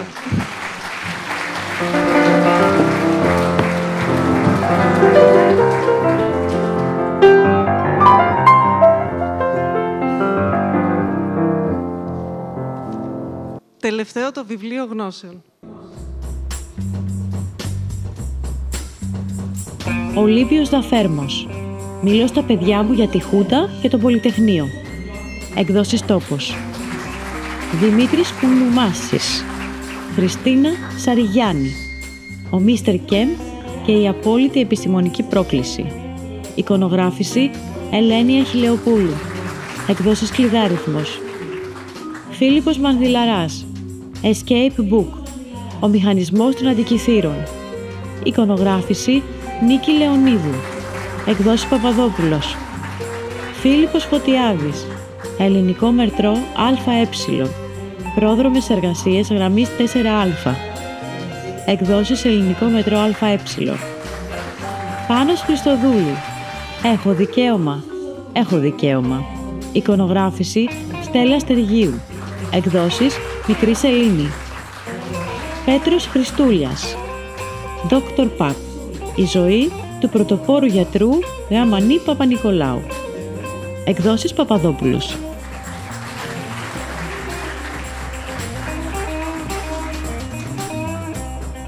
Το βραβείο πηγαίνει στο Έχω δικαίωμα. Έχω δικαίωμα, Πάνος Χριστοδούλου και Στέλλα Στεργίου.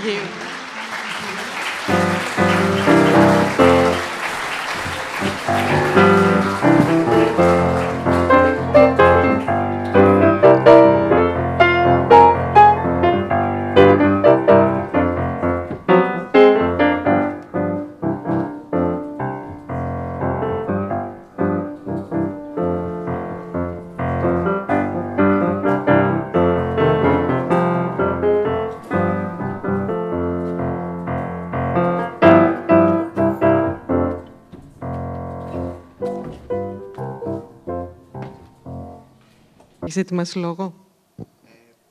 Να το δώσω. Λοιπόν, καλησπέρα. Γεια σου, Βασίλη. Ναι, έχω ετοιμάσει λόγο γιατί στα βραβεία του EB, που πάλι βραβεύτηκε το συγκεκριμένο βιβλίο, αυτό πολύ άγχος, δεν ήμουν σίγουρος αν θα θυμηθώ όλα τα ονόματα όσων βοήθησαν για να εκδοθεί αυτό το βιβλίο. Οπότε αποφάσισα να μην πω κανένα όνομα και να αναφερθώ αόριστα στην ομάδα του βιβλίου, το οποίο ήταν ένα φάουλ, και είπα να επανορθώσω και να τα έχω σε περίπτωση που το βιβλίο πάρει το βραβείο. Αλλά και πάλι έκανα ένα λάθος, δεν έφερα τα γυαλιά μου της πρεσβειοποίησης, οπότε δεν θα διαβάσω να ξεχάσω κάποιους, αλλά θα βοηθήσει και η Μαριάννα που είναι δίπλα. Οπότε να πω πρώτα απ' όλα ότι είναι πολύ μεγάλη τιμή και η απόψινή για μένα. Μόνο και μόνο που ήμουν στις λίστες, με τόσα μεγάλα ονόματα της παιδικής λογοτεχνίας, ακόμη μεγαλύτερη τιμή το βραβείο. Όπως είχα πει και στην προηγούμενη βράβευση, ναι, μεν παίρνω εγώ τα εύσημα, ευτυχώς στην περίπτωση του αναγνώστη τα παίρνει και η Στέλλα Στεργίου για την εκπληκτική της εικονογράφηση, αλλά δεν δουλέψαμε μόνοι μας, εμείς οι δύο. Ήταν από πίσω ένας στόλος ανθρώπων. Θα προσπαθήσω λοιπόν να τους αναφέρω τώρα. Λοιπόν, τη Στέλλα Δημητρακοπούλου, που ανέλαβε το Art Direction. Η Κούλα Ιπανάγου, που είχε το συντονισμό της ύλης. Η Λίνα Λαχανιώτη, που είχε την επιστημονική επιμέλεια. Χέντβικ Μαρία Καρακούδα, έτσι, και Στρατής Ντογραμματζής, που είχαν την επιμέλεια των κειμένων. Επίσης, όμως, μας βοήθησαν ο Νίκος Βαράκης, η Αναστασία Καρκούλια, η Ρούλα Λινάρδου, η Καλλιόπη Καρούση. Όλοι αυτοί, λοιπόν, δούλεψαν σαν ομάδα. Η μισή ήταν από το Δίκτυο για τα Δικαιώματα του Παιδιού, η άλλη μισή από την Μικρή Σελήνη. Και πάντα σε αυτό το σημείο είμαι και σε ένα δίλημμα, αν πρέπει να μιλήσω και για το Δίκτυο για τα Δικαιώματα του Παιδιού, που τυχαίνει να είμαι και διευθυντής του.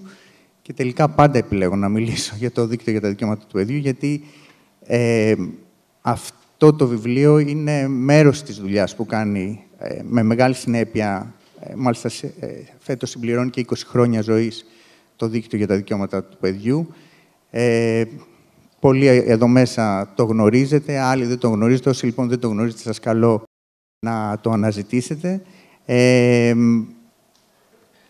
Το δίκτυο λοιπόν ήταν η αφορμή για αυτό το βιβλίο. Σίγουρα ένα τέτοιο βιβλίο θα μπορούσε να βγει από τον οποιοδήποτε και, και στο μέλλον ή να υπάρξουν, και το ελπίζω, πολύ καλύτερα βιβλία και από αυτό. Όμως το συγκεκριμένο βιβλίο έχει τη σφραγίδα του δικτύου, ακριβώς επειδή κάνει αυτή την ουσιαστική δουλειά όλα αυτά τα χρόνια, όπως έχει και τη σφραγίδα της Μικρής Σελήνης, και πήρε αυτή τη μορφή που πήρε, ακριβώς επειδή αυτή η μικρή, αλλά μεγάλη για μένα, σελήνη, δίνει τόσο μεγάλη προσοχή και στην παραμικρή λεπτομέρεια. Όχι επειδή είναι μπροστά η Μαριάννα, αλλά είναι ένας άνθρωπος ο οποίος είναι δοσμένος στο βιβλίο, έχει άποψη, έχει γνώση. Πάντα όλοι οι τίτλοι που παρουσιάζει είναι απόλυτα προσεγμένοι και ξεχωριστοί. Οπότε νομίζω ότι είναι και ο καλύτερος τρόπος για να της δώσω πάσα και να την ευχαριστήσω θερμά για αυτή τη συνεργασία που είχαμε, που ελπίζω να τη συνεχίσουμε και στο μέλλον. Ευχαριστούμε πολύ. Μαριάννα, δεν χρειάζεται να πεις τίποτα αν δεν θες. Εγώ τι να πω, εγώ παραλαμβάνω το βραβείο για τη Στέλλα.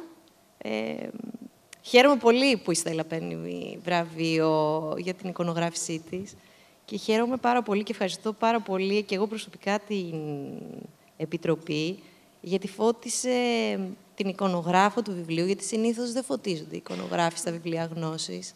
Και εμείς έχουμε φτιάξει ένα εικονοβιβλίο και το εικονοβιβλίο είναι ένα σώμα, δεν είναι μόνο λέξεις, είναι λέξεις και εικόνες. Μα δεν θα μπορούσε να στέκει μόνο του. Όχι, το ένα ή το δεν άλλο. στέκει. Ξεκίνησε από λέξεις, ξεκίνησε από μια πολύ καλή ιδέα του Πάνου και από ένα καλό κείμενο και έγινε κάτι άλλο στην πορεία. Και αυτό το κάτι άλλο είναι αναπόσπαστο κομμάτι με τις εικόνες του. Και επειδή και τη Στέλλα την αγαπάμε πάρα πολύ, γιατί είναι ένα πολύ καλό παιδί και πάρα πολύ ταλαντούχο, χαίρομαι πάρα πολύ που παίρνω το βραβείο της. Να συμπληρώσω μόνο στους συντελεστές, που ο Πάνος δεν τον ξέρει, αλλά είναι στη δική μου ομάδα, τον τυπογράφο μου, τον Μπάμπη τον Διαμαντίδη, που έχει επιμεληθεί όλη την παραγωγή, γιατί είναι πολύ σημαντικό μια ωραία δουλειά που την έχει σχεδιάσει μια ομάδα με τόση αγάπη και τόσο πάθος, στο τέλος να τυπώνεται και καλά. Ευχαριστούμε πολύ. Θα σας δώσω τα δώρα σας τώρα. Τα βλέπετε. Αυτό το ήθελε πριν, κάποιος το ήθελε, το λυμπίστηκε. Ναι.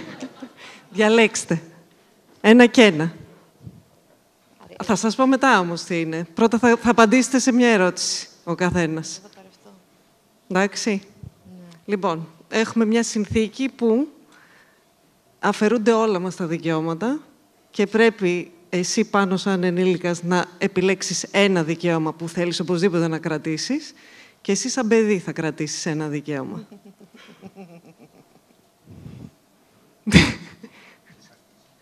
Όχι, ο μεγάλος θα...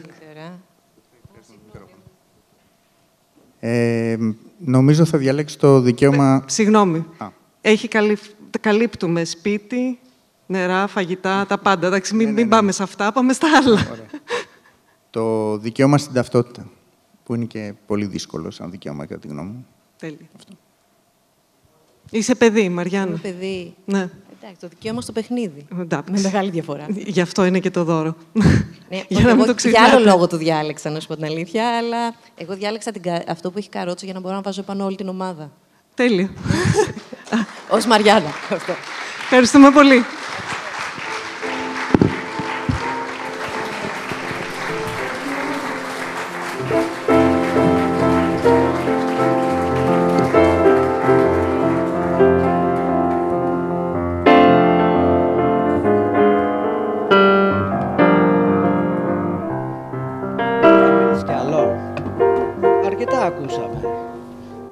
Νόμιζα ότι τα παιδικά ήταν λιγόλογα, αλλά μου φαίνονται πολλά λόγια. Λοιπόν, προχωράμε στους ενήλικες. Ο Γιώργος ο Περαντονάκης, μέλος Κριτικής Επιτροπής, κριτικός λογοτεχνίας, διαπρεπή showman, είναι έτοιμος να μας παρουσιάσει τα βιβλία που διακρίθηκαν στις κατηγορίες των ενηλίκων.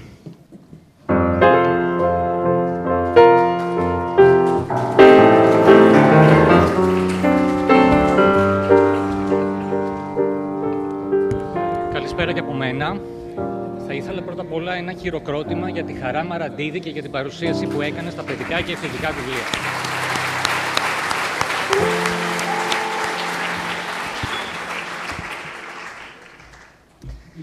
Κυρίες και κύριοι, είστε πολύ τυχεροί σήμερα, γιατί θα παρακολουθήσετε 7 συνεδρίες ψυχοθεραπείας.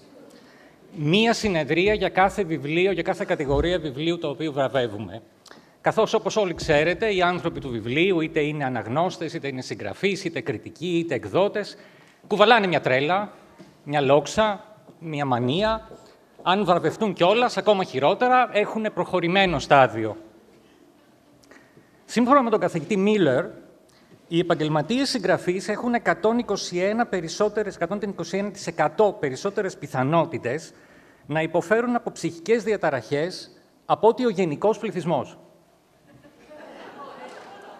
Θυμίζω ότι ο Τολστόι είχε κατάθλιψη. Ο Χέμινγκουέι λέγεται πως έπασχε από διπολική διαταραχή. Είχε οριακή και ναρκισσιστική συμπεριφορά. Η Βιρτζίνια Γούλφ ήταν επιρρεπής σε νευρικούς κλονισμούς. Ενώ οι δικοί μας, Μιχαήλ Μητσάκης και Γεώργιος Βυζινός, νοσηλεύτηκαν στο ψυχιατρίο της Κέρκυρας και στο δρομοκαΐτιο αντίστοιχα. Και σε μένα, βέβαια, ο ψυχίατρος μου διέγνωσε πρόσφατα μια συναισθηματική αλλεργία. Ένα τικ. Δεν μπορώ να καταλάβω τι εννοεί ακριβώς, αλλά όταν το ρώτησα, μου είπε ότι έχω αλλεργία στη λογοτεχνία. Ας περάσουμε λοιπόν σταδιακά να δούμε τις κατηγορίες και να συνομιλήσουμε με τους αντίστοιχους συγγραφείς.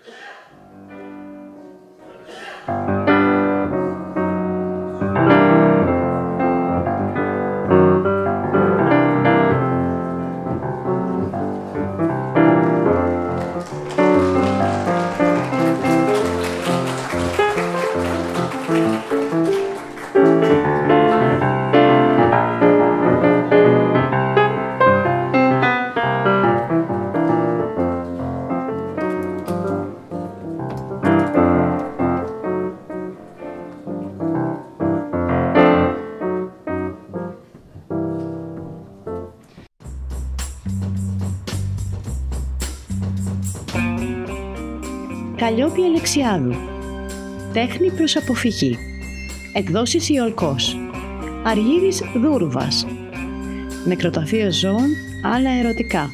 Εκδόσεις Νεφέλη. Ανθή Θεοχάρη. Το Πούρτσον Κουκουτσένι. Εκδόσεις Ρώμη. Εύη Λιακαία. Απόδειπνο. Εκδόσεις Θράκα. Κατερίνα Μαρδιακιούπη. Το άρρωστο ζώο. Εκδόσεις Ενύπνιο. Βαλάντης Μάστορας. Η μοναξιά περίστροφα. Εκδόσεις Ενύπνιο. Ζαφυρία Μόλ. Κανένα φτιάρι δεν έθαψε την άνοιξη. Κάπα εκδοτική. Σταυρούλα Παπαδάκη. Και ο κόσμος τι θα πει. Κάπα εκδοτική. Σπύρος Χερέτης. Ο Γοργόνος. Εκδόσεις Θράκα.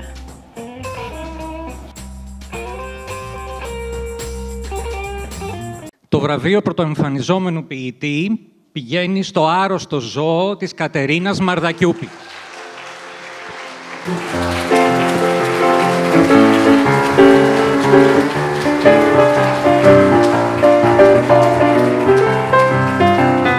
Ελάτε, μην φοβάστε τον γιατρό σας, μην το φοβάστε.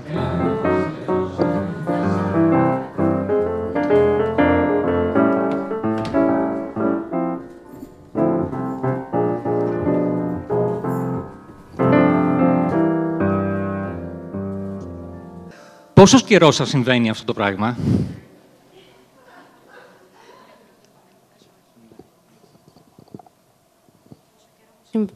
Συμβαίνει αυτό το πράγμα? Καιρό. Το γράφετε πολλά χρόνια, δηλαδή? Αρκετά. Έχετε σπουδάσει, από ό,τι διάβασα, πέρα από νομική και ψυχιατροδικαστική. Είμαστε συνάδελφοι, λοιπόν. Θεωρείτε ότι η ποίηση είναι ένα αποτελεσματικό είδος ψυχικής ανάνυψης? Ψυχικής? Ανάνυψης, ανάτασης. Ανάλογα. Κατά περίπτωση, δεν είναι... Γράφοντας ποίηση, νιώθετε ότι βγάζετε προς τα έξω τα ψυχικά σας αποθυμένα? Ο αναγνώστης, διαβάζοντας ποίηση, μπορεί και αντίστοιχα να νιώσει κάτι αντίστοιχο? Δεν ξέρω αν μπορεί, αλλά σίγουρα το εύχομαι. Εύχομαι να συμβαίνει στους αναγνώστες αυτό που συμβαίνει σε μένα όταν διαβάζω. Ωραία. Σας ευχαριστούμε πολύ. Και εγώ ευχαριστώ πολύ.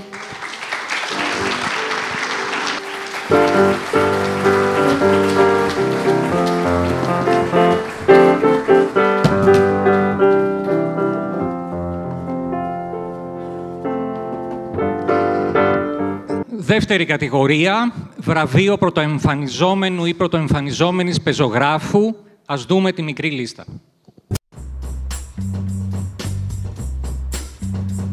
Λίνα Βαρότσι. Σήκω από πάνω μου. Εκδόσεις Μετέχμιο. Φώτης Μανίκας. Δεν θυμάμαι να υπήρχε κάποια πόρτα κοντά μας. Εκδόσεις Λότζια. Χαρά Ρόμβη. Σωτηρία. Εκδόσεις Αντίποδες. Ευανθία Χαριτοπούλου. Όμως η σάρκα ακόμα απαλή. Εκδόσεις Ενύπνιο.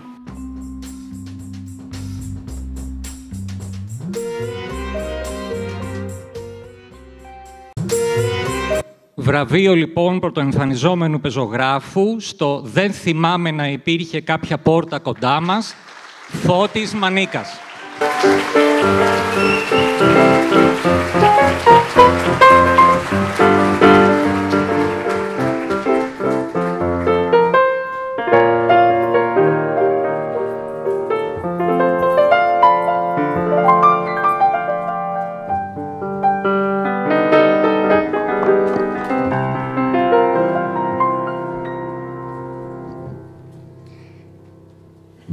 Πόσο τρέλα είναι να γράφεις ένα βιβλίο και τον εκδίδεις σε μια χώρα που δεν διαβάζει? Είναι αρκετά μεγάλη, αλλά βέβαια δεν ξέρεις ότι το κάνεις εκείνη τη στιγμή. Μετά το καταλαβαίνεις. Δηλαδή τώρα το να ανέβεις στα σκαλιά με αυτόν τον τρόπο είναι λίγο δύσκολο. Δεν θυμάμαι να υπήρχε κάποια πόρτα κοντά μας. Παθαίνετε συχνά κρίσεις αμνησίας? Ψάχνετε να βρείτε την πόρτα συχνά? Πώς προέκυψε ο τίτλος? Ο τίτλος, παθαίνω, η αλήθεια είναι. Ο τίτλος προέκυψε από μια συνειδητή διαδικασία. Δηλαδή προσπαθούσα να βρω έναν τίτλο που να περιέχει όλα τα κείμενα και κατέληξα σε αυτόν, ο οποίος δηλώνει ένα αδιέξοδο, τέλος πάντων, συνολικό. Και ταιριάζει στον κάθε χαρακτήρα, πιστεύω. Ωραία. Σας ευχαριστούμε πολύ. Είστε καλά.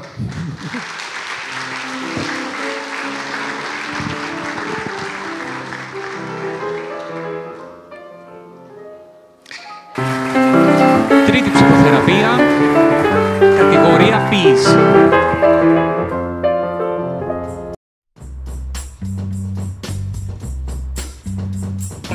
Μαρία Βαχλιώτη. Κάλπη. Εκδόσεις Μελάνη. Κρυστάλλι Γλινιαδάκη. Ημέρες καλοσύνης. Εκδόσεις Πόλης. Λένα Καλέργη. Ανήμερο. Εκδόσεις Ίκαρος. Βάγια Κάλφα. Νόα Τίνσελ. Μακάρι να το είχα κάνει νωρίτερα. Εκδόσεις Θράκα.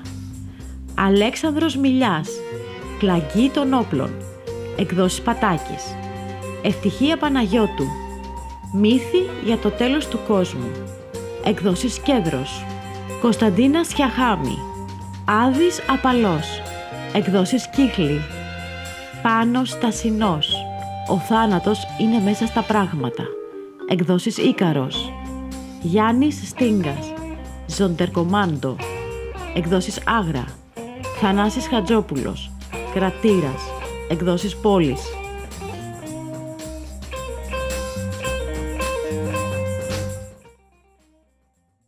Της ποίησης δίνεται εξίσου στην Κάλπη της Μαρίας Βαχλιώτη,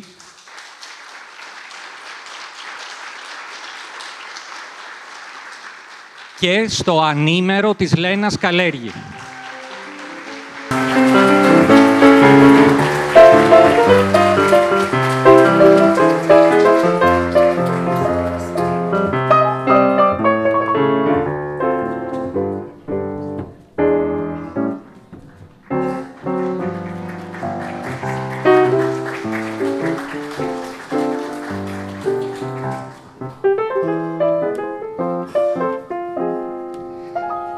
Έχουμε, όπως καταλάβατε, group therapy τώρα. Γράφει η Μαρία Βαχλιώτη, μα θυμήθηκαν τώρα στα στερνά να μας πετάξουν τσιτάτα ψυχαναλυτών, σιγάτο και αροσκούρο. Και αντίστοιχα η Λένα Καλέργη, όταν ξεχνιέμαι και ξεχνώ τον τρόφιμο του θώρακά μου, ταράζεται και πάει να τρελαθεί. Πιστεύετε λοιπόν ότι η ποίηση κουβαλά περισσότερη τρέλα από την πεζογραφία? Το ήξερα ότι θα τεθεί έτσι. Αυτός ο διαχωρισμός με τους πεζογράφους και τους ποιητές πρέπει να τελειώσει επιτέλους. Δηλαδή, δεν ξέρω γιατί έχει χτιστεί ένας μύθος, τον συντηρούμε λίγο βέβαια, αλλά εντάξει, να τελειώνει αυτός ο μύθος, νομίζω πια. Οι πεζογράφοι δεν ξέρω, είναι πιο καλά παιδιά, δεν λένε τίποτα για τους πεζογράφους, όλο για μας λένε κάτι. Σωστό. Έχω πολλούς ασθενείς πεζογράφους, μην ανησυχείτε. Έχουμε αρκετά συμπλέγματα για να μας βάζετε κι άλλο. Όπως καταλάβατε, δεν απάντησαν. Ο ποιητής παλιότερα θεωρούνταν, παίρνω και την πάσα αντίστοιχα, ένα πλάσμα αλούτερο, φαντασιόπληκτο, λίγο στον κόσμο του. Σήμερα τι είναι ο ποιητής σε μια αντιποιητική πραγματικότητα? Το ίδιο.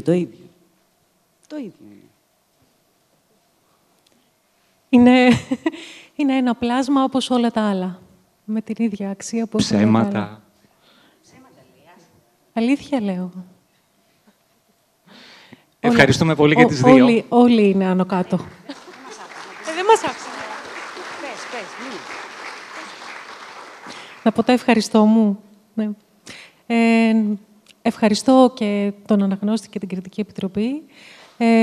Τις εκδόσεις Ικαρός που έδωσαν στο Ανήμερο Μία Στέγη και τη Μαριλένα Πανουργιά που το υποδέχτηκε. Και όλους όσους βοήθησαν να γραφτεί το βιβλίο, που παρόλο που είναι μια πολύ μοναχική σε φάση διαδικασία, δεν νομίζω ότι ποτέ το γράφουμε μόνοι μας. Ευχαριστούμε την Κριτική Επιτροπή. Νομίζω θα ζηλέψουν οι πεζογράφοι, γιατί στην ποίηση δώσατε 2 φέτος, ενώ αυτοί θα πάρουν μόνο 1. Ευχαριστώ την εκδότριά μου, την Μπόπ την Κανά και τις εκδόσεις Μελάνη. Συγχαρητήρια στη Λένα και στους συνυποψήφιους και τις συνυποψήφιες. Δεν νομίζω ότι ξεπερνάει κανείς κανέναν εδώ. Το ζητούμενο με αυτούς που γράφουν, νομίζω, είναι να ξεπεράσουμε όλοι τον εαυτό μας κάθε φορά και να πάμε ένα βήμα παραπέρα. Οπότε νομίζω ότι αυτό το βήμα το κάναμε όλοι, οπότε μπράβο σε όλους μας. Θέλω να αφιερώσω το βραβείο στα παιδιά μου που με βλέπουν από το σπίτι, τον Νίκο και την Τόνια, σε όσους με αγαπούν και είναι δίπλα μου και σε μια φοιτητοπαρέα που είναι εδώ οι περισσότεροι σήμερα, από τα χρόνια της Λευκωσίας, τα φοιτητικά. Τους ευχαριστώ πολύ και τους 3. Κρατάει 25 χρόνια αυτή η φιλία και τους χρωστάω πολλά. Να είστε καλά. Ευχαριστούμε πολύ.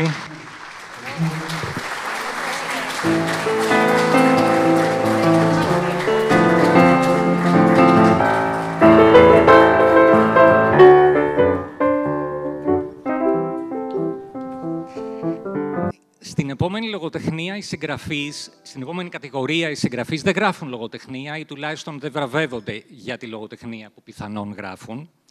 Είναι η κατηγορία που μελετάει την ποίηση, την πεζογραφία ή τη σκέψη των άλλων. Μιλάμε για δοκίμιο ή φιλολογική μελέτη, ιδού η μικρή λίστα.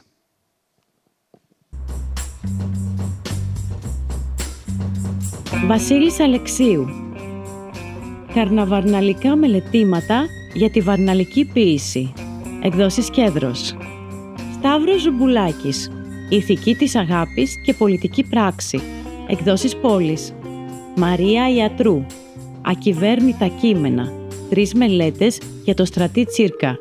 Εκδόσεις Οπορτούνα. Αγγέλα Καστρινάκη. Μίλα Πινελόπη. Λογοτεχνικές μεταμορφώσεις της μυθικής ηρωίδας στην Ελλάδα και το δυτικό κόσμο από τον 10ο αιώνα έως τις μέρες μας. Πανεπιστημιακές εκδόσεις Κρήτης. Ηλέκτρα Λαζάρ. Λίκε είσαι εγώ. Η παραμορφωμένη αφήγηση και η πίσω μεριά της λογοτεχνίας. Εκδόσεις Κιαναυγή. Γιώργος Μαρκόπουλος. Η ποίηση του Κώστα Γ. Παπαγεωργίου. Εκδόσεις Εκάτη. Μιχάλης Χρυσανθόπουλος. Το αμφίσιμο γέλιο στη συλλογή «Ομπιτές και άλλες ιστορίες» του Μάριου Χάκα. Μελαγχολία και ανατροπή. Εκδόσεις Άγρα. Δέσποινα Παπαστάθη. Εκεί που σμίγουν η μέρα και η νύχτα. Ο μύθος στην ποίηση του Γιάννη Ρίτσου. Εκδόσεις Gutenberg. Μιχάλης Τιανίκας. K.P. Καβάφης. Το τελευταίο ταγκό στην Αλεξάνδρεια. Εκδόσεις Βιβλιόραμα. Χαρίκλια Τσοκανή. Πρόσωπα του μύθου, του θρύλου, της μουσικής. Μία φιλοσοφική προσέγγιση. Εκδόσεις Παπαζήσης.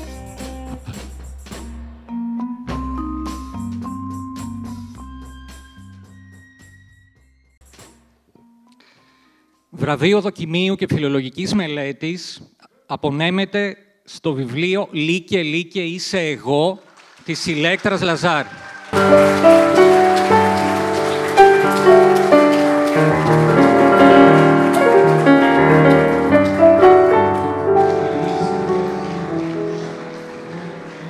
Επειδή η συγγραφέας δεν είναι παρούσα, θα πω μια πολύ σύντομη παρουσίαση για ένα βιβλίο έξυπνα γραμμένο, ένα βιβλίο που παίρνει το στερεότυπο του λύκου από τα παραμύθια ή από την παιδική λογοτεχνία και την ενήλικη και δείχνει πώς σταδιακά οι πιο σύγχρονοι συγγραφείς το ανατρέπουν και αναδεικνύει έναν τρόπο σκέψης να προβάλλουμε πολλές φορές ως άνθρωποι τις ανασφάλειες και τα στερεότυπά μας στα ζώα. Επειδή λείπει η συγγραφέας, το βραβείο θα το παραλάβει η Βαρβάρα Ρούσου.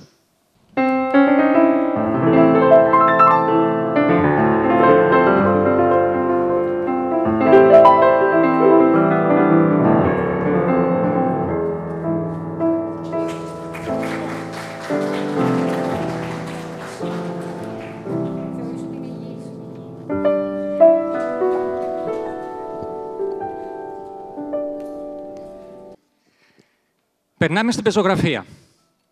Πρώτη κατηγορία, η μικρή λίστα του διηγήματος. Παναγιώτης Αγγελόπουλος. Σώσε τη θύελλα. Εκδόσεις Ίκαρος. Σωτήρης Δημητρίου. Μια Μαρίνα Τζάφου. Εκδόσεις Πατάκης. Αλεξάνδρα Κάπα. Πράγματα που σκέφτεται η Παρθένος Μαρία καπνίζοντας κρυφά στο μπάνιο. Εκδόσεις Πατάκης. Γιώργος Κασαπίδης, ο φωτεινότερος φακός του κόσμου. Εκδόσεις Εύμαρος. Αυγή Λίλη, ριζόχαρτο και άλλες μικροϊστορίες. Εκδόσεις Ποταμός. Μιχάλης Μοδυνός, τα θαύματα του κόσμου. Εκδόσεις Καστανιώτης. Αντώνης Πάσχος, το αδελφομύρι και άλλες ιστορίες. Εκδόσεις Στερέωμα. Θανάσης Κρουμπέλος, σαν μαγεμένο το μυαλό μου. Εκδόσεις Τόπος. Θάνος Σταθόπουλος, η διασκευή του εαυτού μου στις 6:30. Εκδόσεις Ίκαρος. Πόπη Φυρτινίδου, τηρούμενες αναλογίες. Εκδόσεις των συναδέλφων.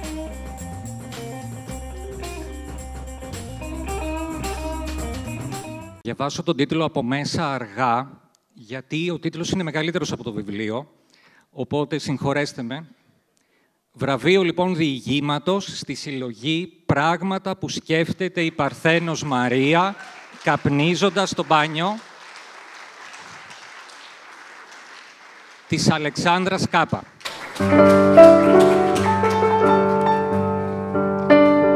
Επειδή η συγγραφέας είναι εκτός Αθηνών, το βραβείο θα το παραλάβουν ο σύντροφός της Ντάνιελ και η κόρη της Νίκη.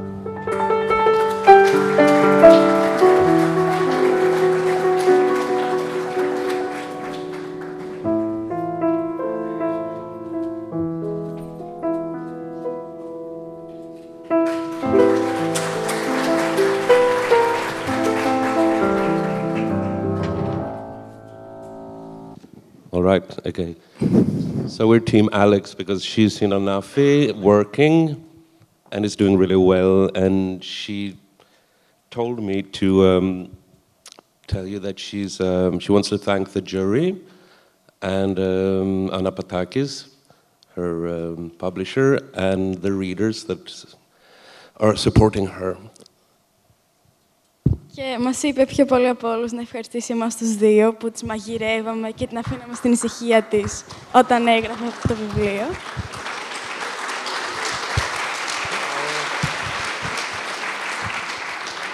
Και πιο πολύ από όλους θέλω να ευχαριστήσει εμένα. Και είπε να με συγχωρέσετε επειδή είμαι στην περίοδο εξετάσεων και που πρέπει να φύγω να πάω να διαβάσω. Ωραία, να της πεις ευχαριστούμε κι εμείς και να συνεχίσει να γράφει έτσι. Ευχαριστώ.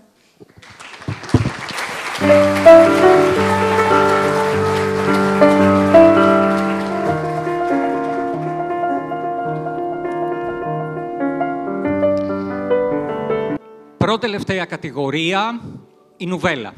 Ας δούμε τους φιναλίστ.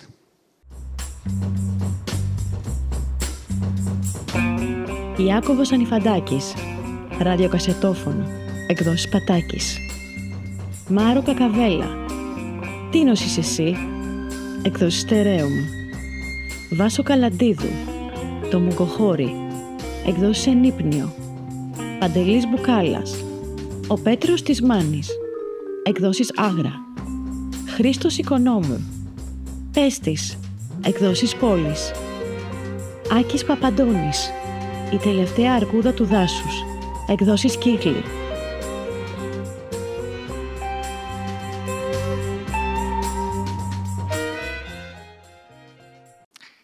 Το βραβείο απονέμεται στην τελευταία αρκούδα του δάσους του Άκη Παπαντώνη.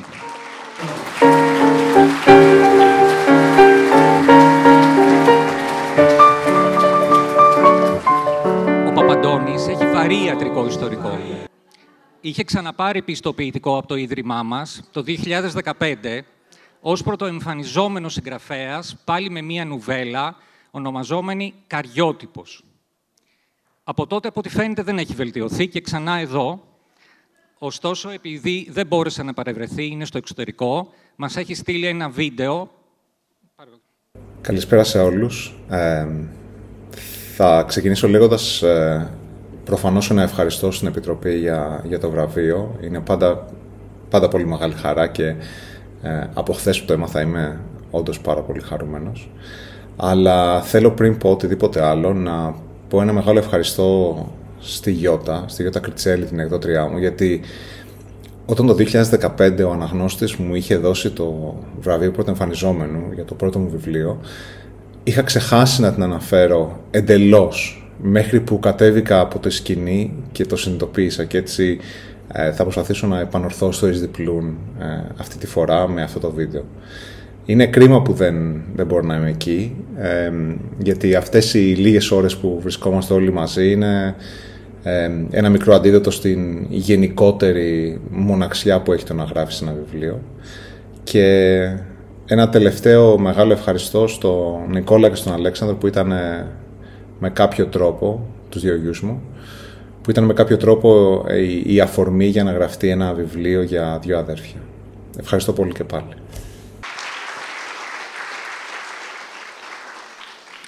Η συγκεκριμένη νουβέλα, όπως έγινε και πέρυσι, θα μεταφραστεί στα γαλλικά από την Ελένη Ζέρβα και τον Μισελ Βόλκοβιτς στις εκδόσεις «Το μέλι των Αγγέλων». Παρακαλώ την κυρία Γιώτα Κριτσέλη να έρθει να παραλάβει το βραβείο.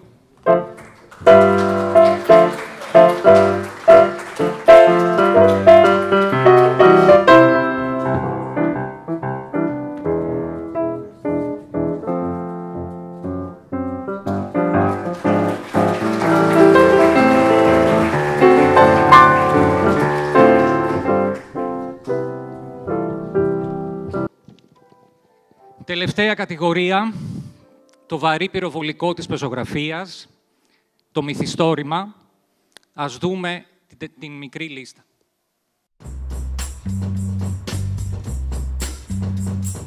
Μάρο Δούκα, Φελιτσιτά, εκδόσεις Πατάκης.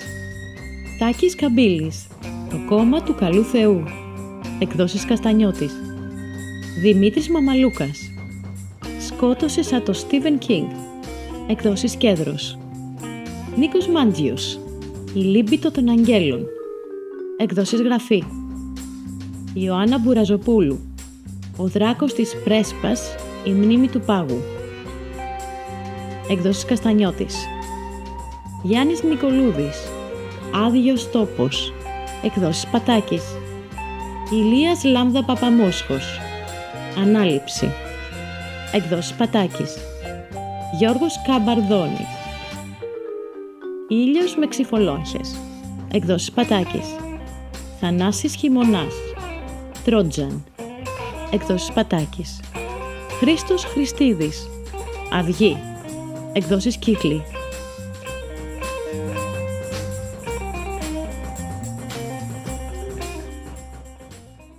Το βραβείο μυθιστορήματος απονέμεται στο Δράκο της Πρέσπας 3, η μνήμη του πάγου,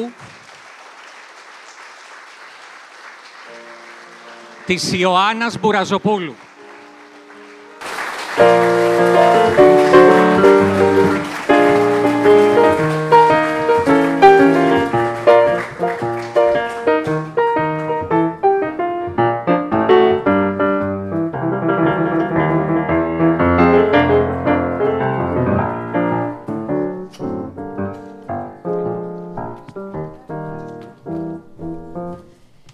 Γιατρέ μου, στον ουρανό σε έψαχνα.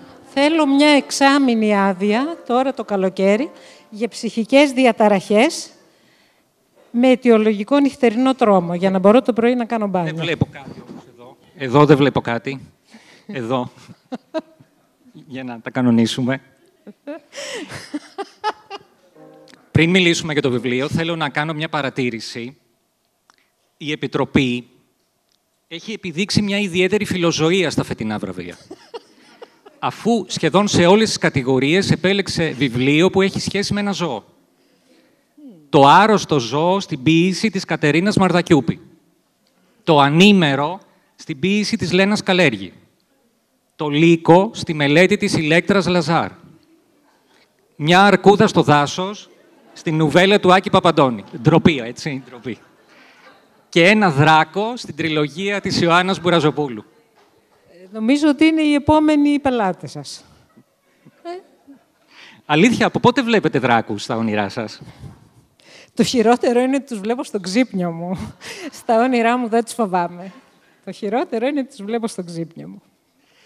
Στην τριλογία σας που ξεκινήσατε από το 2014, τελευταίο μέρος της οποίας είναι το παρόν μυθιστόρημα, διερευνάτε την παράνοια των βαλκανικών λαών, που βλέπουν σχεδόν παραισθητικά ο ένας στις όχθες της Πρέσπας να υπάρχει λάσπη, ο άλλος να υπάρχει έρημος και ο άλλος να υπάρχει πάγο.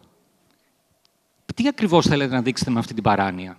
Θέλετε να πείτε ότι δεν έχετε ορίσει ακόμα αυτή την πάθηση στον κλάδο σας? Μπουραζοπουλίτιδα, μάλλον θα τη λένε.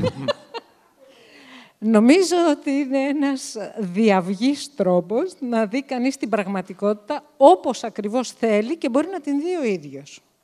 Οπότε, κατά μία έννοια, είναι ο φυσιολογικός τρόπος. Πιστεύετε όντως ότι οι βαλκανικοί λαοί βλέπουν τα πράγματα παραπλανητικά και ψευδαισθητικά? Πιστεύω ότι πολύ συχνά υπερισχύει αυτό που ποθούν, αυτό που φαντασιώνονται, αυτό που θα θέλανε να είναι και οι ίδιοι και το μέλλον τους.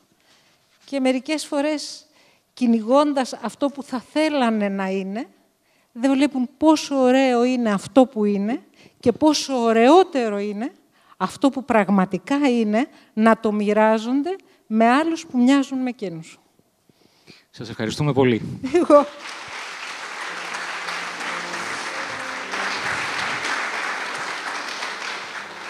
Αφού δεν σας θα μπορούσατε να μου κάνετε ωραιότερο φινάλε για το κλείσιμο της τριλογίας. Ευχαριστώ πάρα πολύ. Αφού σας ευχαριστήσω όλους πολύ και θυμίσω ότι κάτω στο έθριο υπάρχει ένα ποτό, θα ήθελα να καλέσω, μην κατεβαίνετε, όλους τους βραβευμένους συγγραφείς πάνω για μια συγκεντρωτική φωτογραφία.